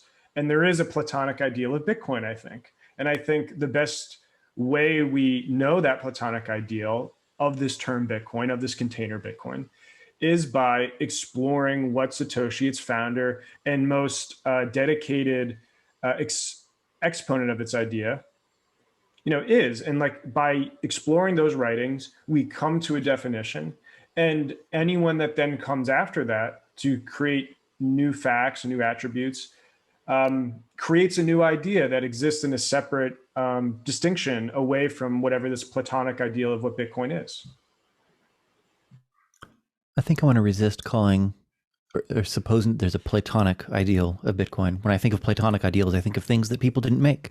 They predate us and they'll postdate us long after humanity is gone. That's maybe my handicap of being a Plato fan. Well, I'm a Platonist too, but when I think of the Platonic items that I believe in, I think of things like numbers that human beings didn't create. And what's curious about Bitcoin, and it's not the only thing that's like this, but it is a curious combination, is that it is both abstract and created by human beings. So unlike other abstracta, like mathematical structures, sets and sets of sets, and so on, like them, Bitcoin is abstract, but unlike them, we made it. So that's an interesting combination to think, or to fixate on something that is both abstract and fully up to us, both what it is and what it will be in the future. This is up to a community. So it's set by one person, yes, but now I think what Bitcoin will be is in the hands of its users. Yeah, and this is maybe. Shall we turn to the white paper? Is it time? Yeah, I mean, we could jump into that a little bit, but just to finish off on that, it sort of becomes, well, if we're using that standard, then like, at what point is like, Do we just, is my microphone a computer? Is my coffee cup a telephone? Like, eventually we get into this land of relativity that is Oh, let's not do that. No, Let's not call Bitcoin a battery, and let's not call your sofa a side chain. Yeah, and so it's like I'm using hyperbole to make the point of just that everyone acknowledges that there's a limit to that sort of ideation, and that while it's hard to say, hey, the community decides, and so it can change over time. There's consensus. Again, it's like there is a limit to that, and even there is, isn't there? What's that? Yeah, I agree with you, and I've always found this curious. So, for example, when I think of the supply cap, I think, well, if that were to ever change, that wouldn't be that Bitcoin changed. It would be that somebody forked away from Bitcoin. Whereas there are other features of Bitcoin that I think are less essential or less close to the core of what it is. And I don't have a theory about which makes for which, or how to divide up those properties. But it does seem to me that there is such a division, and that the supply cap and maybe proof of work are as close to the center as you can get. Do you share that intuition about the essence, and that those two are among the essence? I would agree. I would place less emphasis on the supply cap. I do think that Satoshi later defines sort of things surrounding a supply cap, surrounding stable. It's not in the white paper. What's that? The supply cap is not in the white paper. Correct. So and it wasn't commented on until later, after Bitcoin was already out. Then Satoshi makes other monetary comparisons and makes the intention a little bit more clear, but it's not in the white paper. Exactly. Proof of work is. Great. Interesting. Great. It's a great point to underline, because I think you can make the argument that it's like, well, the indirect argument is there made by Satoshi initially, like this idea of sort of getting away from the fiat standard, a way of sort of getting back to hard money. There's sort of these things that you can see that it's like, okay, I can see how we got there, what the trajectory to the supply cap was. However, I do think like the numbers are ultimately arbitrary. And I think it's ultimately a means. Is the end stable currency? And whatever we do with the supply cap, if like we have to kind of fluctuate it around, that sort of doesn't really matter so much essentially. But what is essential, and what is in the white paper, is a censorship resistant transaction system in which users broadcast their transactions up to an intermediary layer of miners that is peer-to-peer, and that is incentivized through a block reward and a variable demand-driven mining fee to basically compete for these blocks. And through that competition, it preserves the untrusted nature and the censorship resistant. And as soon as you take that critical piece away, then you don't have Bitcoin. So I think that is the essential of Bitcoin. So I think you and I share the intuition. I share the intuition that you've given expression to, which is that all those features you've named are essential to Bitcoin. I've given voice to another intuition, which is that the supply cap is as well. And maybe you don't agree with that. But I also think that if I had to rank these, the supply cap is a little bit farther from the center than the ones that you've named. But it's still in the center. It's just, 1 inch out from the very epicenter of what Bitcoin is. One thing that's interesting to me is not just that the supply cap isn't in the white paper, but that Satoshi often was indirect or subtle in using it as a way to promote Bitcoin or to praise Bitcoin or highlight the features or benefits of Bitcoin in ways that later proponents have not been. That is, later proponents are entirely unsubtle about that. They think the supply cap is not just special, but paramount. Someone like Michael Saylor is probably like that. I think very early on, if you asked him, give me your spiel about why Bitcoin matters and why I should have some, I think the supply cap is going to come in the first 30 seconds. Not only did it not come in the first 1,200 words that Satoshi wrote, he didn't even announce it to the world. It was just there inside the software, and later commented on, and he drew the analogy to gold that is in the white paper, or at least to mining. But he was often subtle about that and left it to other people to draw out those connections. Now, I'm tempted to draw one of two conclusions, maybe both. The first is that this was just a bit of practical wisdom, that he didn't want to come across as a crazy gold bug or neo gold bug. And he often would find muted ways to express views that others might think are crazy. So maybe that's it. But a second interpretation is that he, in fact, was maybe ambivalent about this or not totally sold, and so was unwilling or unprepared to really go to bat for this. And he went to bat for other aspects of the system, but not this one. And what's interesting to me, especially from 2020 onwards, this has always been part of the selling point, or one of the selling points for Bitcoin. But in 2020 onwards, with the, let's say, the expansion of the supply of the US dollar starting in February and March of 2020, this aspect of the case for Bitcoin has moved farther, or closer and closer to the middle of the case for Bitcoin.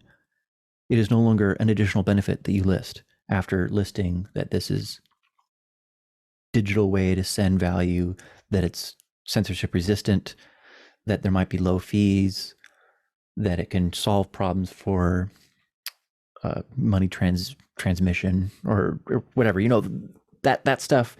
I think immediately somebody's going to say something about inflation these days, post 2020, post COVID, and then the supply cap is thought to be extremely relevant to that. So it's just interesting to me to note first that Satoshi wasn't all about that, but nowadays Bitcoiners tend to be.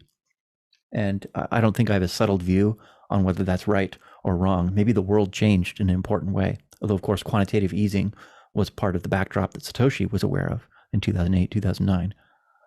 I think central bank economic activity is probably more important now than it was then in terms of the macro backdrop. So maybe it's appropriate for the world to, because the world changed, for Bitcoiners to change the way they think about Bitcoin. But it's a contrast that is striking to me now.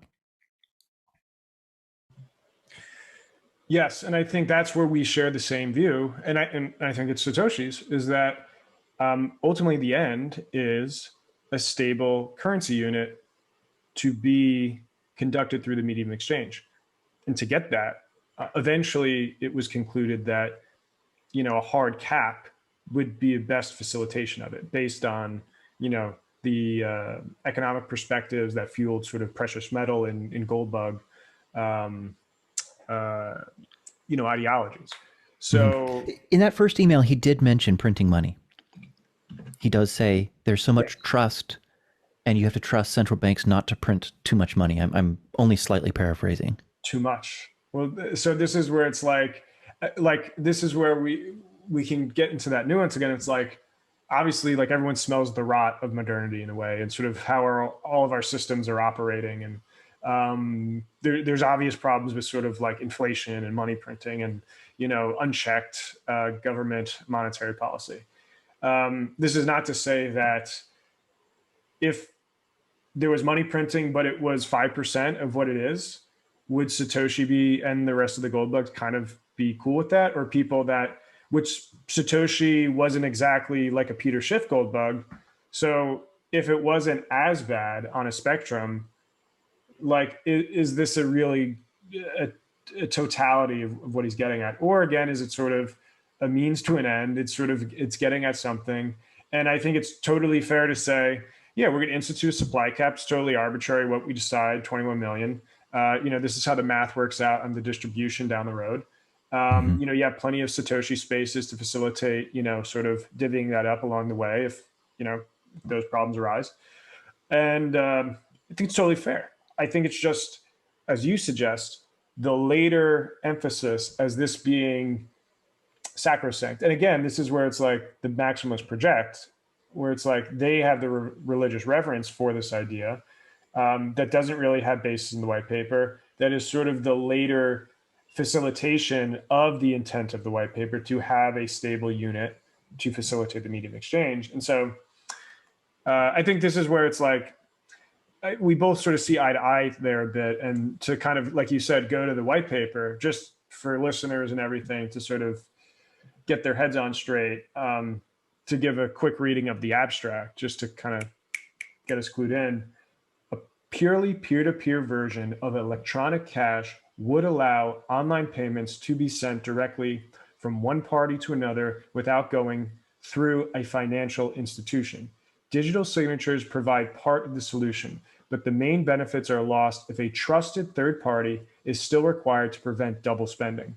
We propose a solution to the double spending problem using a peer-to-peer network. The network timestamps transactions by hashing them into an ongoing chain of hash-based proof of work, forming a record that cannot be changed without redoing the proof of work. The longest chain not only serves as proof of the sequence of the events witnessed, but proof that it came from the largest pool of CPU power. As long as a majority of CPU power is controlled by nodes that are not cooperating to attack the network, they'll generate the longest chain and outpace attackers. The network itself requires minimal structure. Messages are broadcast on best effort basis, and nodes can leave and rejoin the network at will, accepting the longest proof of work chain as proof of what happened while they were gone. So what is your immediate reaction to that? One thing I notice is that there are qualifiers both here and elsewhere in the white paper that are easy to miss.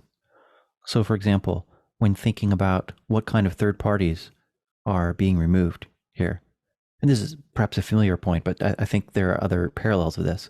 It's trusted third parties that are being removed. And though the first sentence suggests that there are no intermediaries, it's pretty clear from the second sentence that there are. It's just that they're not trusted intermediaries. And so this follows up on what he had said in the email in the when he distributed the PDF initially, which is that trust is the main problem that he sees himself as solving, or one of the main problems.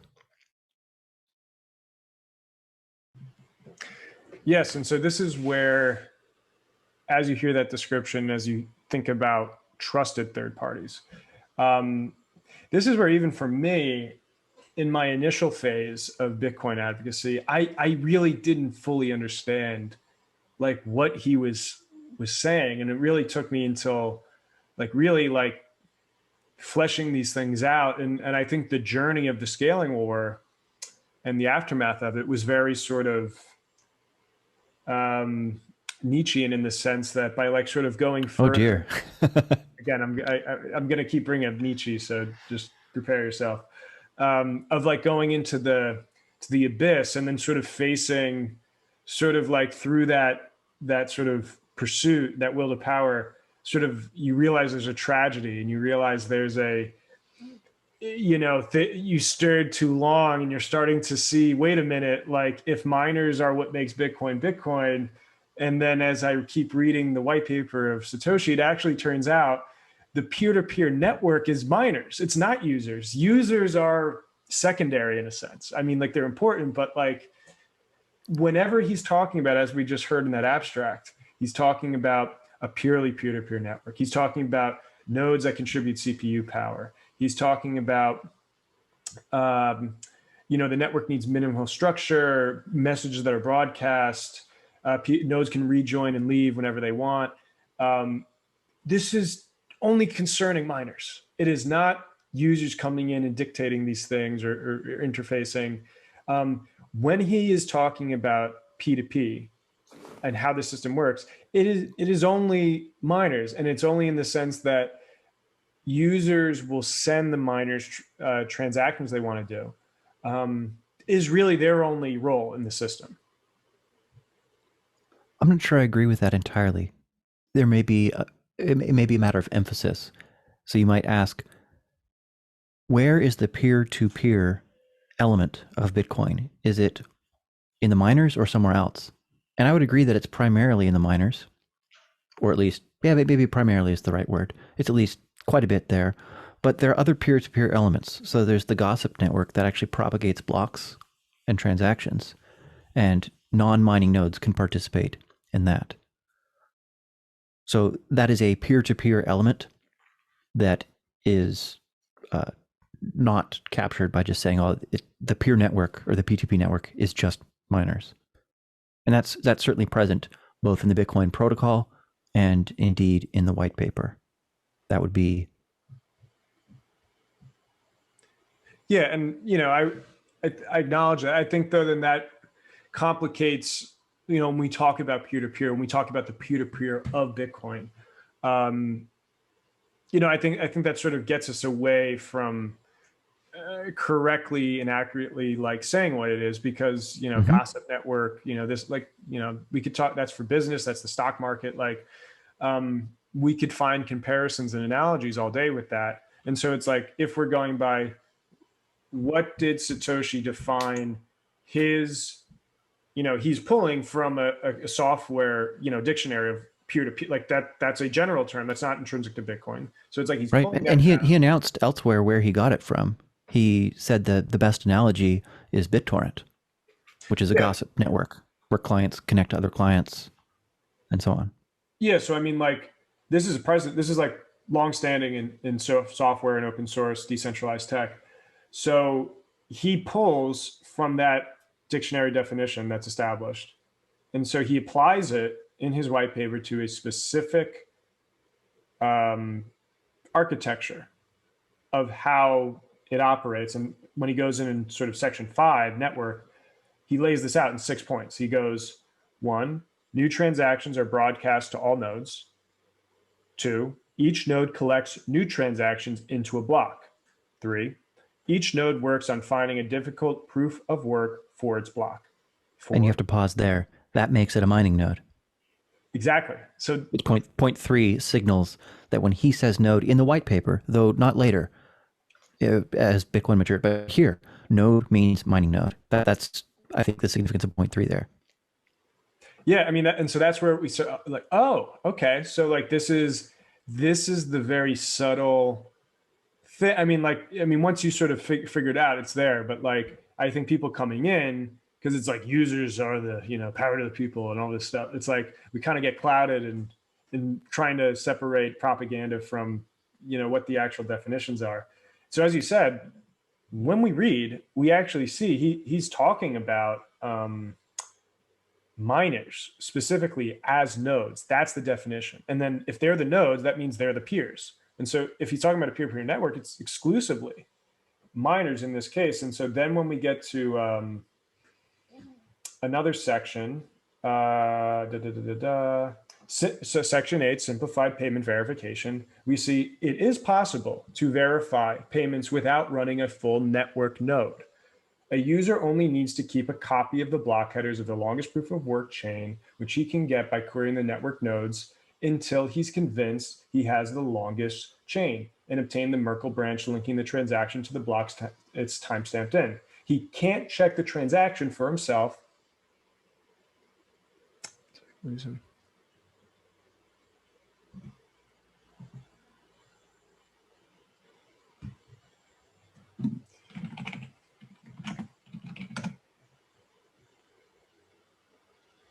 Okay, we got you back.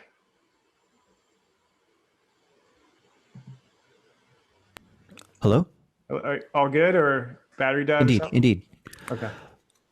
Apologies. I'm ordinarily on wired, but I'm on Wi-Fi right now. Okay. I couldn't find the adapter for Ethernet. No problem. So just to so we were talking about point 3, and I interrupted you, and we were agreeing that in this section, node means mining node, and then I lost you. Okay. Or you lost me. So through that section and through those points that Satoshi brings up, we see that when he talks about node, he's exclusively talking about miners. And thus, if he's exclusively talking about them as miners, and them as nodes, and nodes are peers in a peer-to-peer network, the peer-to-peer network that he's describing is exclusively miners. And so like that is something that is hard to realize at first, but is a necessary acceptance to properly define and then properly actualize Bitcoin. And then I would, however, move forward into section 8, simplified payment verification, and sort of just quickly read this through just to get at sort of this point. It is possible to verify payments without running a full network node. A user only needs to keep a copy of the block headers of the longest proof of work chain, which he can get by querying network nodes until he's convinced he has the longest chain, and obtain the Merkle branch linking the transaction to the block it's timestamped in. He can't check the transaction for himself, but by linking it to a place in the chain, he can see that a network node has accepted it, and blocks added after it further confirm the network has accepted it. As such, the verification is reliable as long as honest nodes control the network, but is more vulnerable if the network is overpowered by an attacker. While the network nodes can verify transactions for themselves, the simplified method can be fooled by an attacker's fabricated transactions for as long as the attacker can continue to overpower the network. One strategy to protect against this would be to accept alerts from network nodes when they detect an invalid block, prompting the user's software to download the full block and alerted transactions to confirm the inconsistency. Businesses that receive frequent payments will probably still want to run their own nodes for more independent security and quicker verification. So what's your reaction to that? The thing I notice right now is that last sentence, businesses that receive frequent payments. It's just interesting to think about. So who's he imagining? What world is he imagining? He's thinking of payment processors. This is someone who's envisioning, and it's obvious from that first word, commerce. Many payments being processed on this network by economic entities like businesses. But you wanted to call attention to something else. What was that stood out to you here? I think it's that Satoshi made room for the concept of a listening node. And while he defines, I would say, like, just quote unquote node as a miner that contributes CPU. Well, that's in section 5. Yes. Yeah, so we've established that. I think what he's sort of saying here, he uses the term without running a full network node. And he uses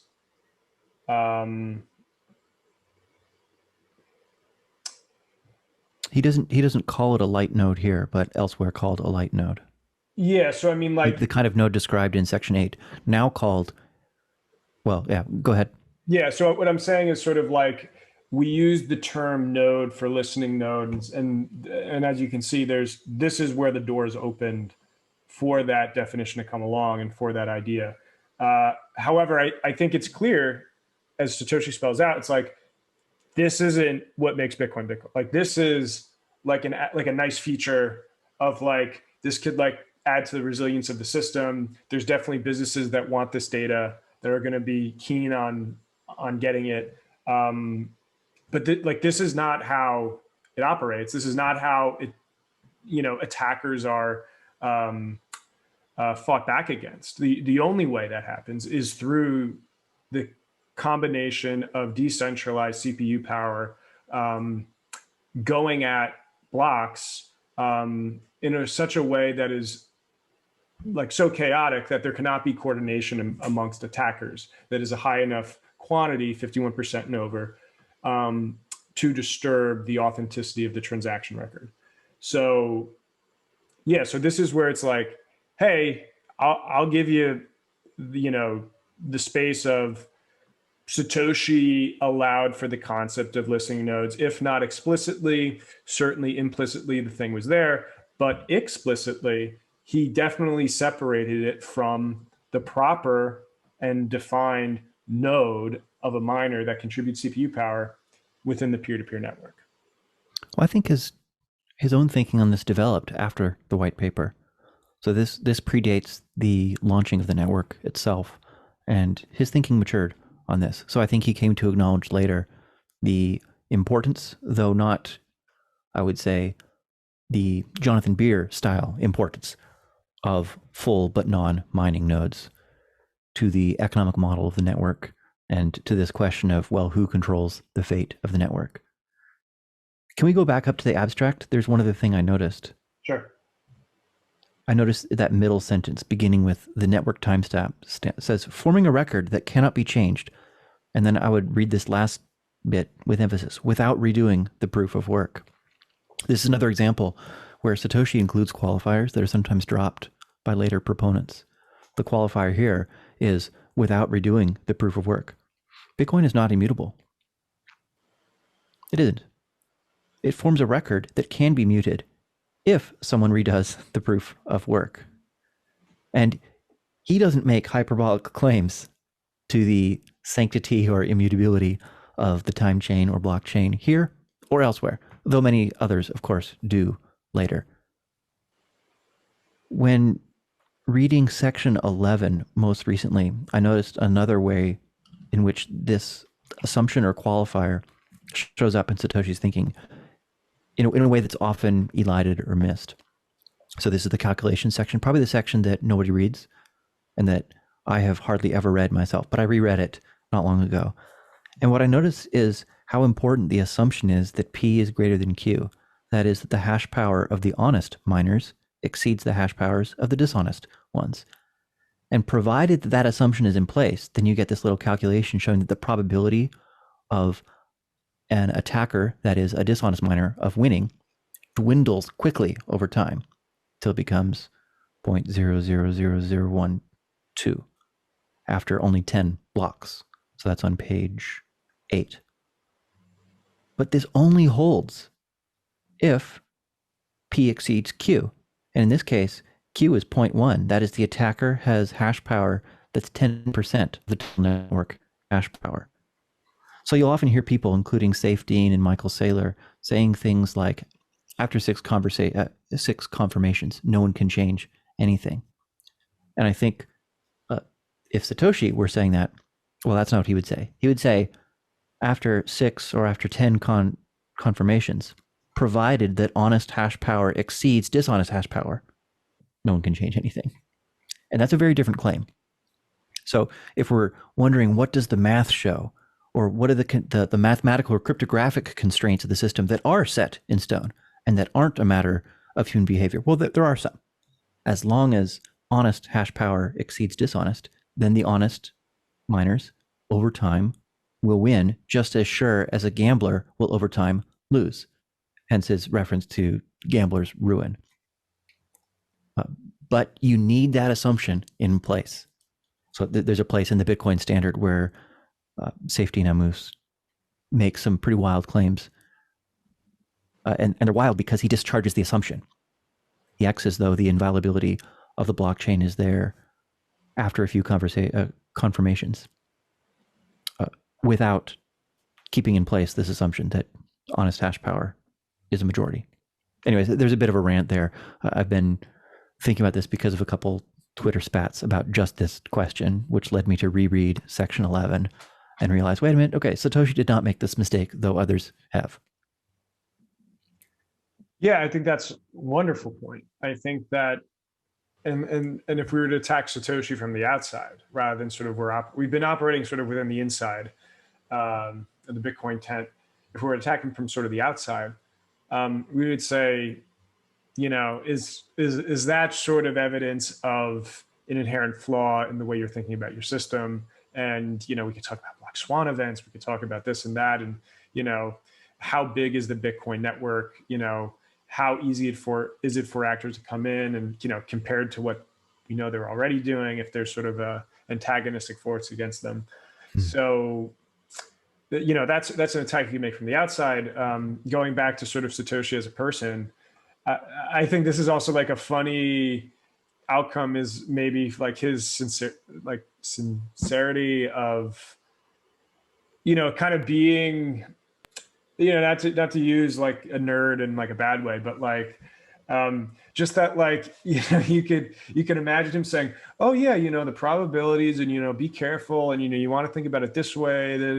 And then like the next generation after him is like, oh yeah, it's confirmed. And don't worry, it's a digital rock and blah, blah, blah. And he would be like flabbergasted at like, whoa, no. I wanted caution, and I wanted people to think through these things. And Satoshi was maybe flawed by his own intellect of like not appreciating, the hoi polloi's willingness to sort of forego caution and sort of forego details and these types of things. So, yeah. Yeah, Bitcoin's success is its own greatest friend and enemy. And by success, I mean number go up. There's nothing that attracts people like number go up. It's magic. And it attracts all people. And these are the people who read the white paper and add qualifications or preserve qualifications, and those who do not. All of us pay attention when number go up. Satoshi rarely ever talked about number go up himself. But of course he did on at least one occasion. There's the famous line, it's a self-fulfilling prophecy. So you might as well, once you notice this, you might want to get some. And he's replying or interacting with Hal Finney, who is giving some of the earliest, no, it is the earliest example of moon math. So he was aware of this, and I think he knew it's going to bring in everybody. In another place, he said the number of transactions after 20 years is either going to be astronomical or zero. So he knew that if it succeeds, it's going to be big and attract a lot of attention and a lot of economic attention in particular. It'll attract capital. Yeah, but alas, capital means money, and money means, well, everyone cares. Yeah. Well, I think like you're correct. He certainly acknowledged like the moon math here is the other sort of ingenious marketing growth hack that he came up with, and this. Well, Hal came up with that. What's that? Hal came up with that. Well, yeah, the initial $10 million per coin calculation. What I'm saying is sort of like the realization of that and sort of the substantiation. Yes. Is like that was there. Like Satoshi was aware of that. And that's not to say like, so he was like oblivious to the idea of stupid people would kind of rush into it. But I think it suffered from probably like a libertarian prior of, again, we can attack from the outside now, of like, a libertarian views every individual as basically of equal competence to them and, autonomy. Oh, no, I think libertarians think everybody else is dumber than them, and that's why they're not libertarians.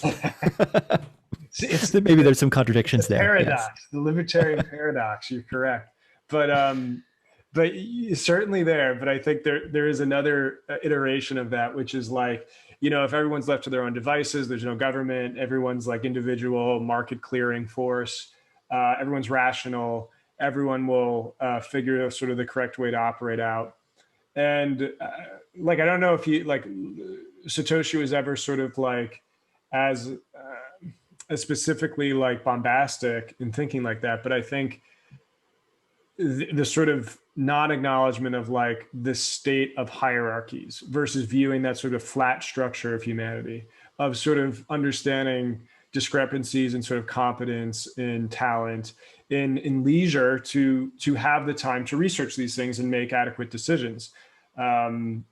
These things are all sort of lost within a libertarian framework. And so like, that's how we can maybe like look at the math that you described and look at P, Q, and sort of see how he sort of thought about this and say, okay, so, maybe things would operate differently in sort of the real world. And we can't sort of base this as reality. And then like, as that becomes reality, it sort of takes on like the fictional quality of Saifedean Ammous and sort of the rest of that cadre to sort of make it a permanence, to make it sort of, I hate digital gold. It's like it's probably one of my most hated metaphors used for Bitcoin.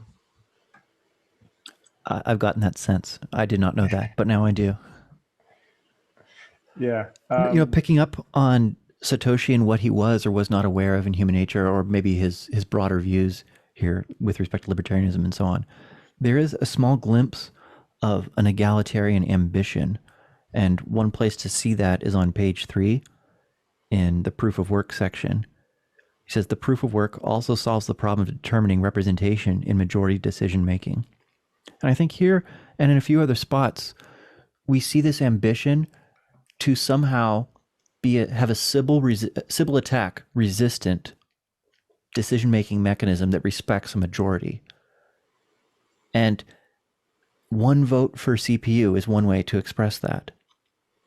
But here's a counterfactual question that I've thought about, and I thought about it in a more pressing way, given the creation of this new coin. Perhaps you remember the name of it, the one that you scan eyeballs for the airdrop? Oh, is it WorldCoin? Is that the one? Y Combinator guy, Sam Altman, I think he's running it, right? That's the one. Yeah. So here's something that I think Satoshi would have liked if we could have somehow airdropped Bitcoin one per person, or somehow created a consensus procedure where there is one vote per person that doesn't require a trusted party to verify votes and voter ID and eligibility and so on. If somehow that could have been created and that problem solved cryptographically, then Bitcoin would have been very different. But he opted instead for one CPU per vote, or one CPU, one vote.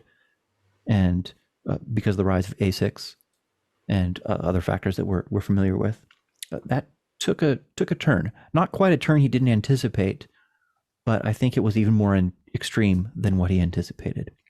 You know, he talked about data centers, and so he knew the direction, but I don't think he knew the extremity that it would take. Yeah, and this is great because this is like hinting at a key sort of philosophical aspect, or ideological, whatever term you want to use here, which is like we're getting like, what is proof of work? Like what is the underlying conception of it? And it's almost like you use the term egalitarian, and sort of it's harkening back to sort of a wider worldview that sort of emerged post Enlightenment. Maybe that might be slightly speculative, but the reference to voting is what clues me in.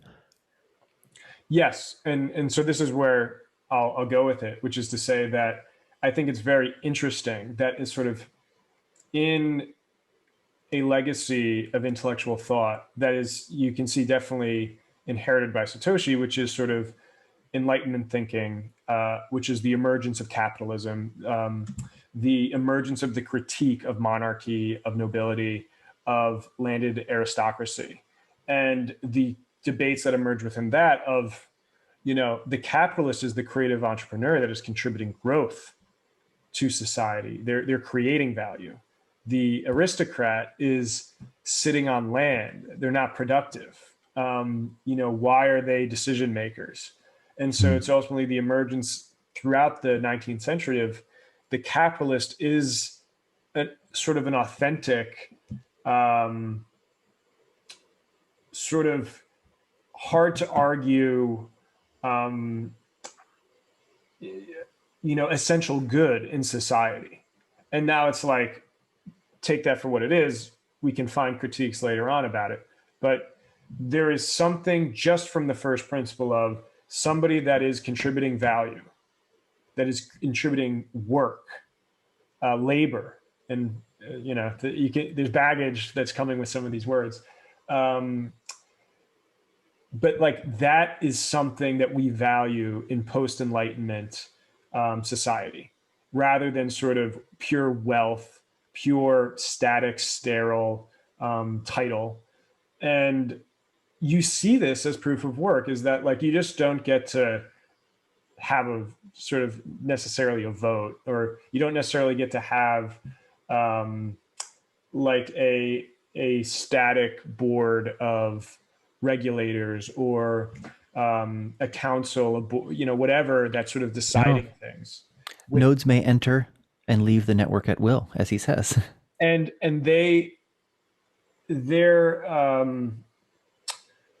sort of reward from the system and the system's preservation is fostered by this sort of capitalist mechanism of sort of saying like, you produce value through labor, and you show that, and that is how you get rewarded, and that's what keeps this system pure.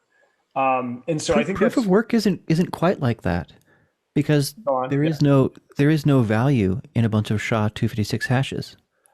So it might be misleading to call it proof of work if we're thinking of work as doing something that is useful, because the work done is not useful. In fact, if it were useful, it messes up the economic incentives here. So I don't know about that. There's some element of truth, or I agree with part of what you're saying there, but it's not as though one has to be contributing something valuable to deserve to have a vote. And that's kind of like the idea behind this, because what it's contributed is not valuable.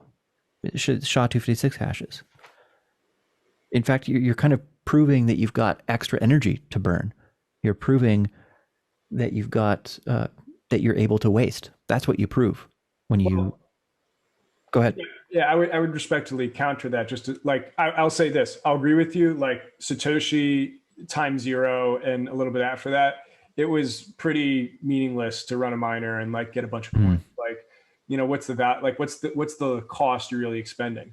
But I think like that's sort of part of the bootstrapping economics of right, it. right. And of course, like we have to think both within sort of the origin, the short term, and sort of the long term full logical conclusion of the theories.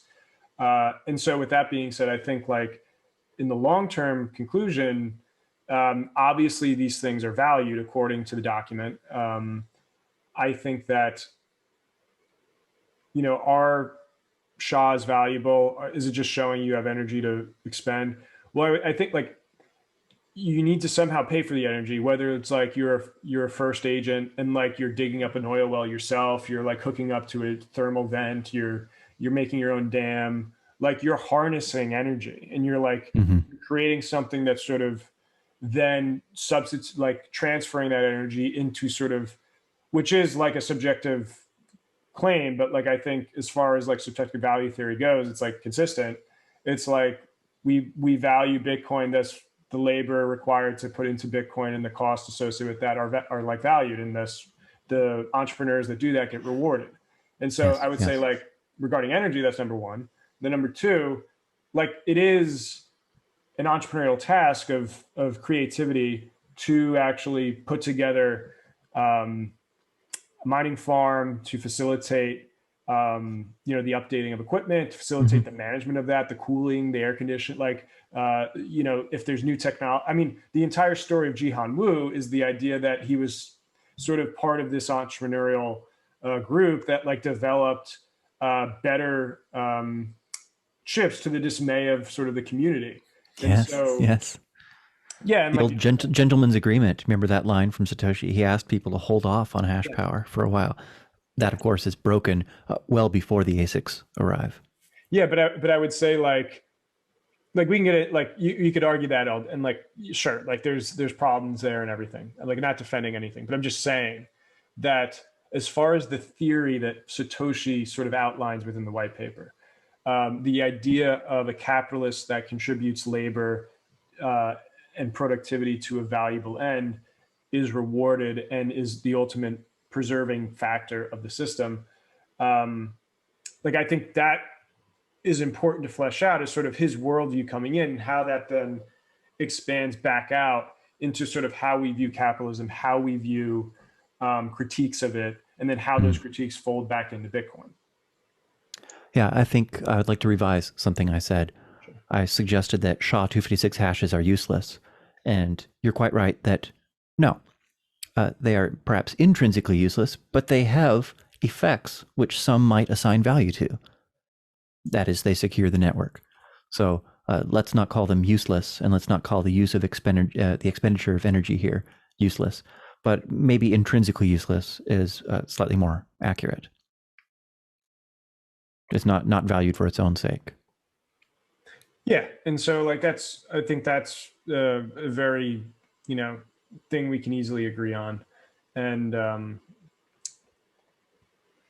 that's where I want to go with sort of this capitalist dialectic between Bitcoin, um, is that it's very interesting that as we emerge with sort of Bitcoin 2.0 with Core and Lightning, and then all the other cryptocurrencies, especially Ethereum,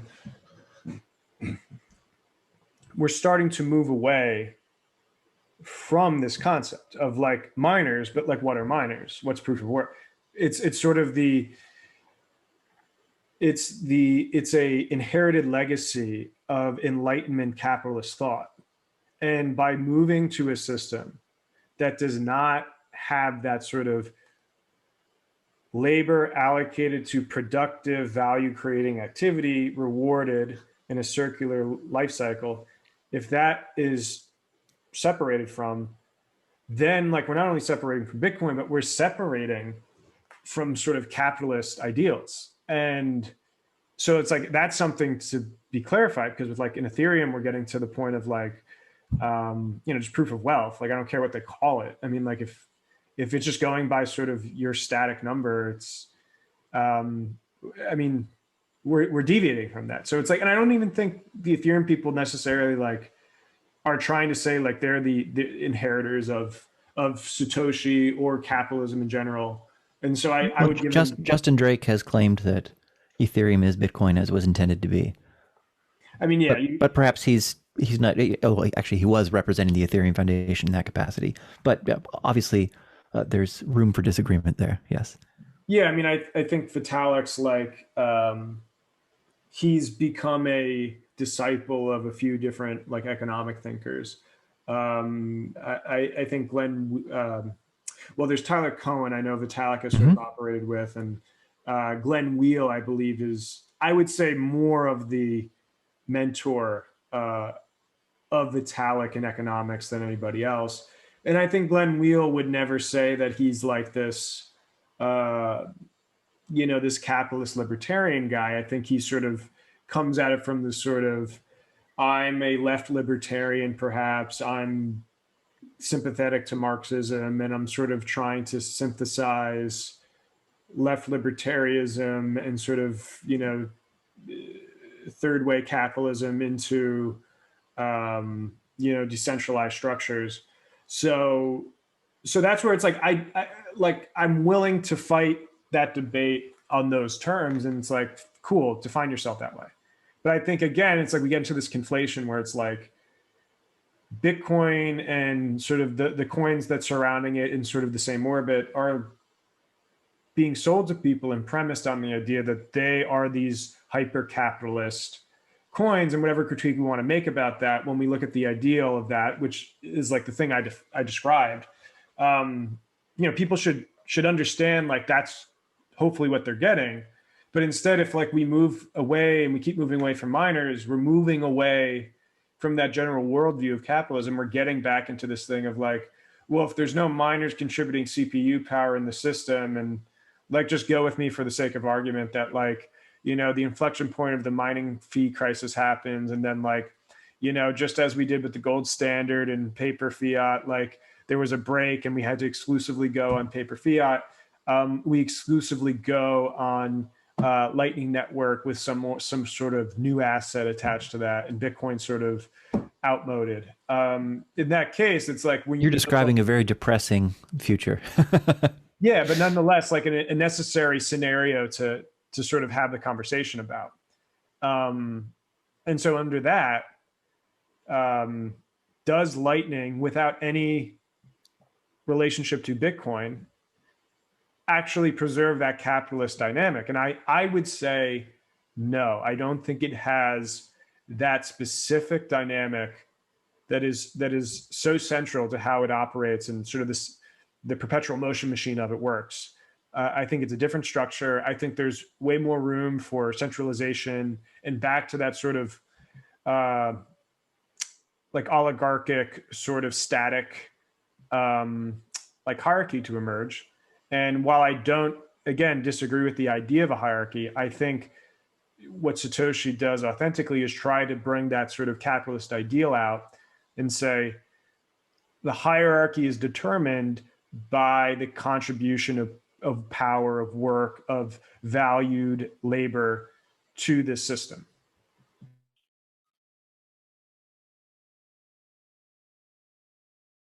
I'm trying to understand a bit more about this future that you've described.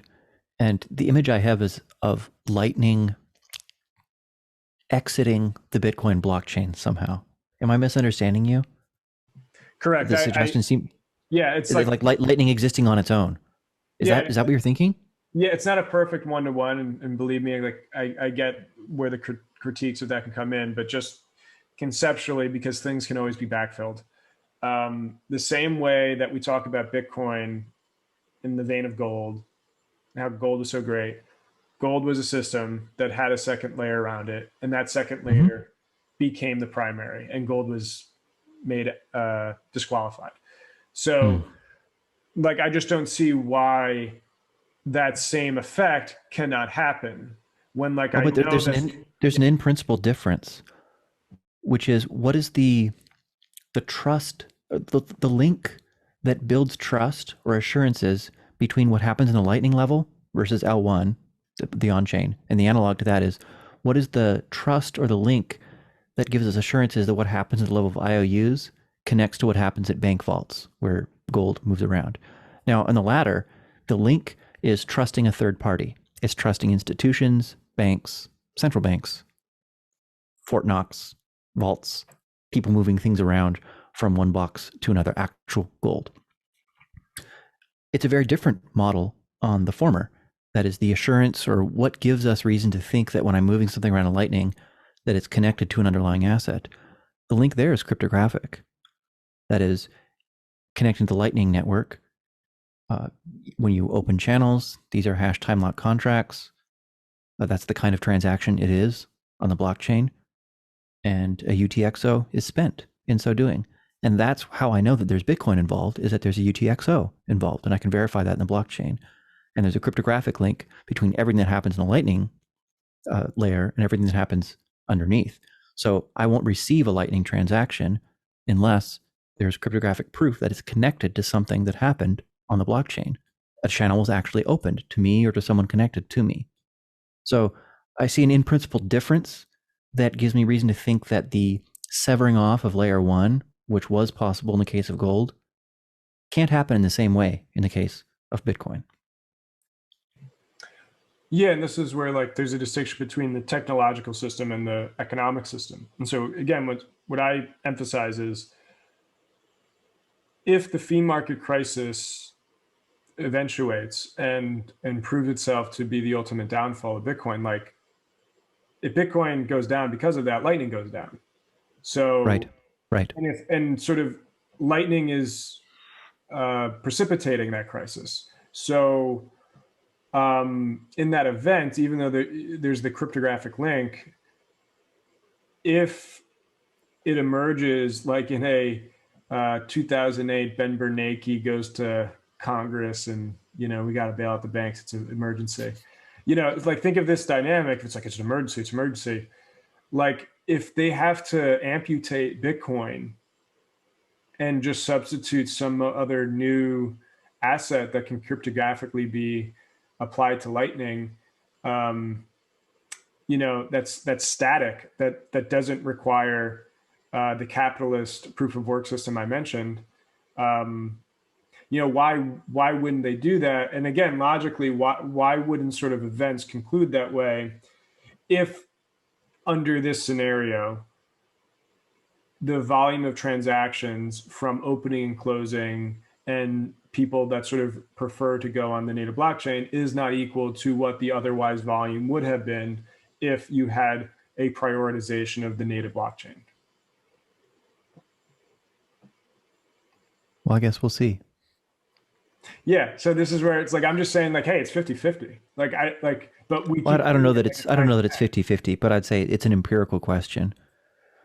Yeah, I mean, like I'm saying is that it is as serious as articulating as the positive case, because it is so new, it is so unknowable, and these things can be foreseen. Mm-hmm. This is clear. So that's what I would say to that.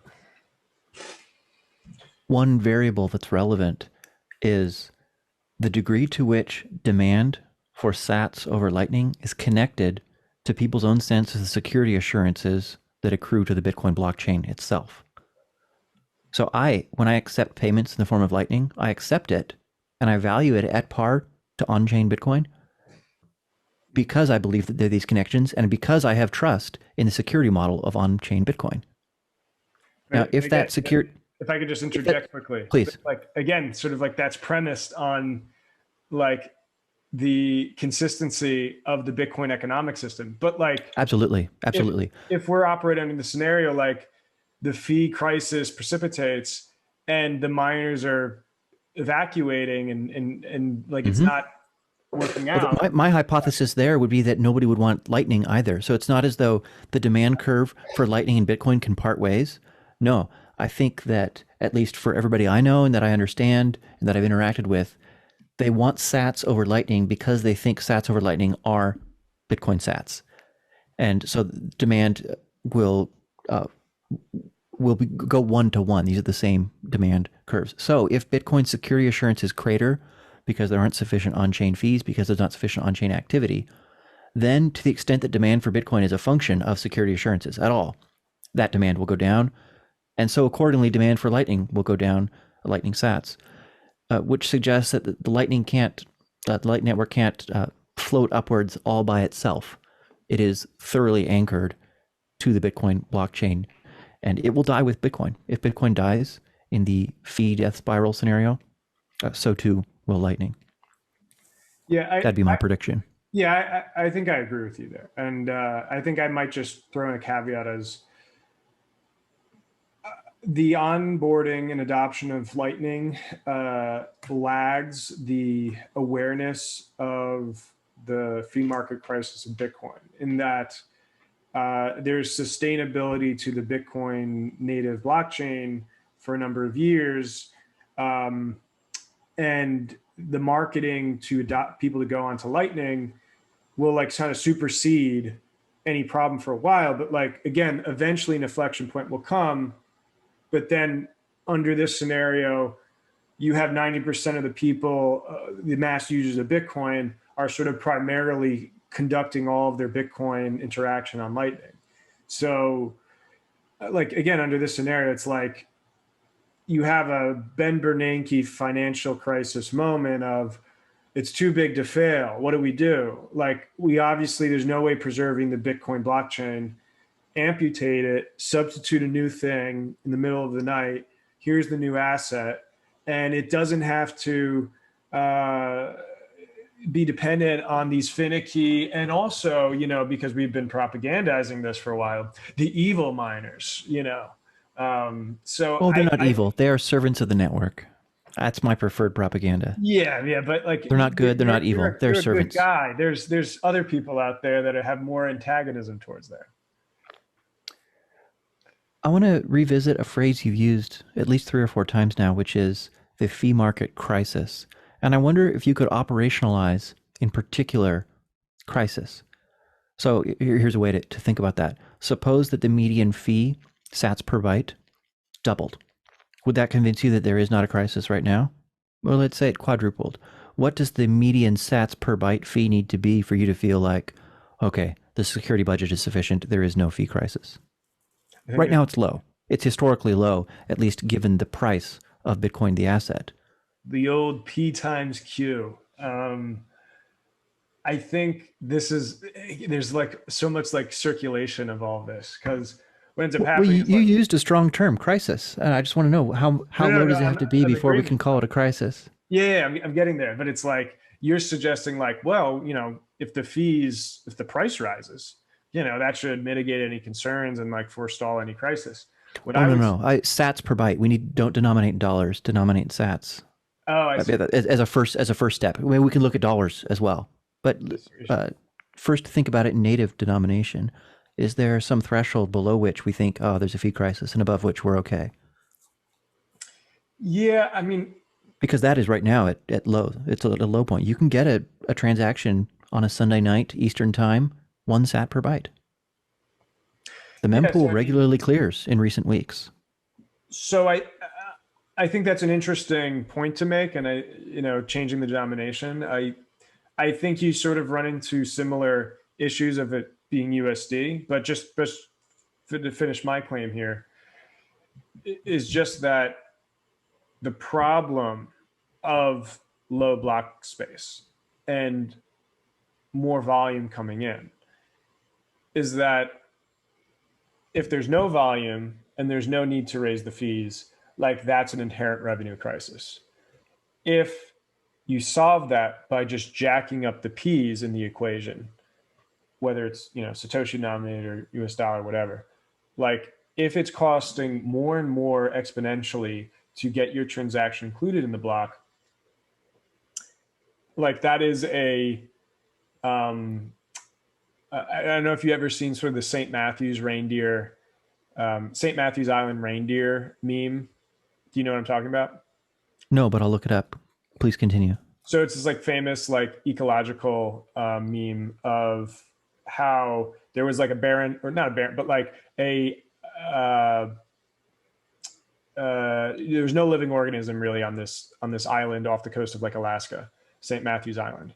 And like some people introduced deer to it, and because there was like no predators and no other sort of circle of life. Oh, something funky's got to happen, right? Yeah, There's going to be something weird. So what ends up happening is you see the population chart, and the deer just explode in population. There's no predator, and they're just eating like everything on the island, every shrub, every leaf, every blade of grass. And it just has this exponential curve. And then like one day, boom, it just like falls off a cliff, and everyone of the deer goes extinct. And what this meme is supposed to articulate is that while we can see like growth and exponential growth, and in a period of time, a window, we can see sustainability. Ultimately, like there's a hard crash, there's a brick wall that will occur where like the inflection point happens and reality sets in. So I think this is mirrored in the fee dynamic of Bitcoin, whereas like there'll be so much demand for Bitcoin that of course people will pay fees, and they'll pay higher fees, and it'll keep going up, keep going up, keep going up. And then eventually people will say, why are we paying these fees? Why are we paying? Because this is the thing too. It's like, it's not going to stop at $50 a fee. It's not going to stop at $100. Like we're going to get to points where it's like 1,000, 2,000, 10,000. Like there's sort of no real limit, and you could have an Excel spreadsheet and sort of do this guesswork. But you think there is a limit. That is, there's an absorbing barrier beyond which Bitcoin can't go. It hits a wall and dies. Yeah. So fees accelerate, it hits the wall and then dies. Exactly. It will eventuate in people saying this is unsustainable, and then that's sort of this like Keynesian animal forces like thing sets in, where it's like, okay, now Bitcoin's bullshit, and we all eject. Or it's like, we're on Lightning because of this very thing, so why don't we just prioritize Lightning and amputate Bitcoin? So this is where I say these are the logical conclusions of the way we're defining Bitcoin. And until we reconcile this, we're headed for these brick walls, and we're headed for unknowns.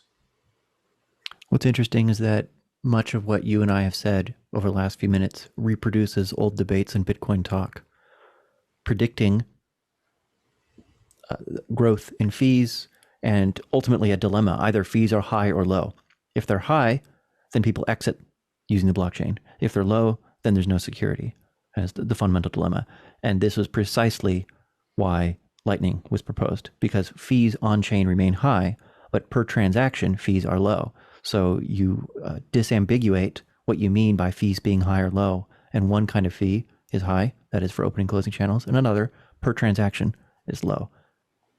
But I don't think that we'll make much progress here by discussing that point further. I think we agree that there is in part an important empirical thing here, that the thing to do is just to watch and see, and there are a number of variables that will control what happens. Alas, all of those variables beyond your control or mine. Yeah, and I concur, and even though I don't always agree with Elon Musk, he did a recent panel, and I believe a quote that came out of that was something to the degree of, and I'm paraphrasing, entrepreneurs and people sort of in his sort of tech position need to have more skepticism and need to have sort of more reality checks with themselves. And like, I think that's ultimately my goal here, is not to be the cartoonish skeptic, to not be. Oh no, we have plenty of those. Yeah. Not to say, staring at the sun and, and trying to fight it or something. All that I'm saying is that, like, if we're all adults here, if we're all being rational operators, we need to have these conversations. We need to bring in the possibility that these scenarios can happen, and that they not just can happen, but like they're high probabilities, if not, almost determined.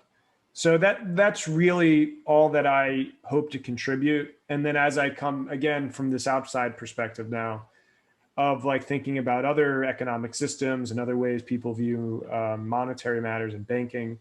I think that is, once these things are settled, then that appropriate debate can be had, and that's where I want to kind of hopefully like land on, where I tend to think in sort of that camp now of how you do that, but I think there's a way of synthesis um, with Bitcoin. And so, with that being said, just to conclude, because I think I brought up Nietzsche like 2 times, I'll do a good third time.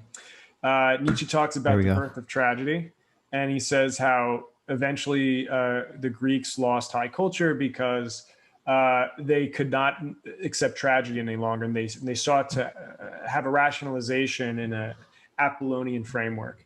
And so ultimately, that is my struggle, and that is my torch to bear, of just opening up the idea that in order to sustain civilization and effective growth of society, we need to accept tragedy. Well, I won't propose to best Nietzsche for some closing lines. I can't think of a good aphorism that would follow up on that. So let's just end on that note.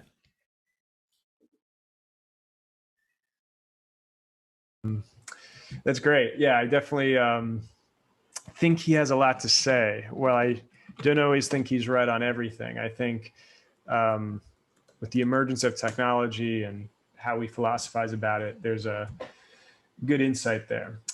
So with that being said, thank you for coming on. I totally value. This was fun. Yeah, your input.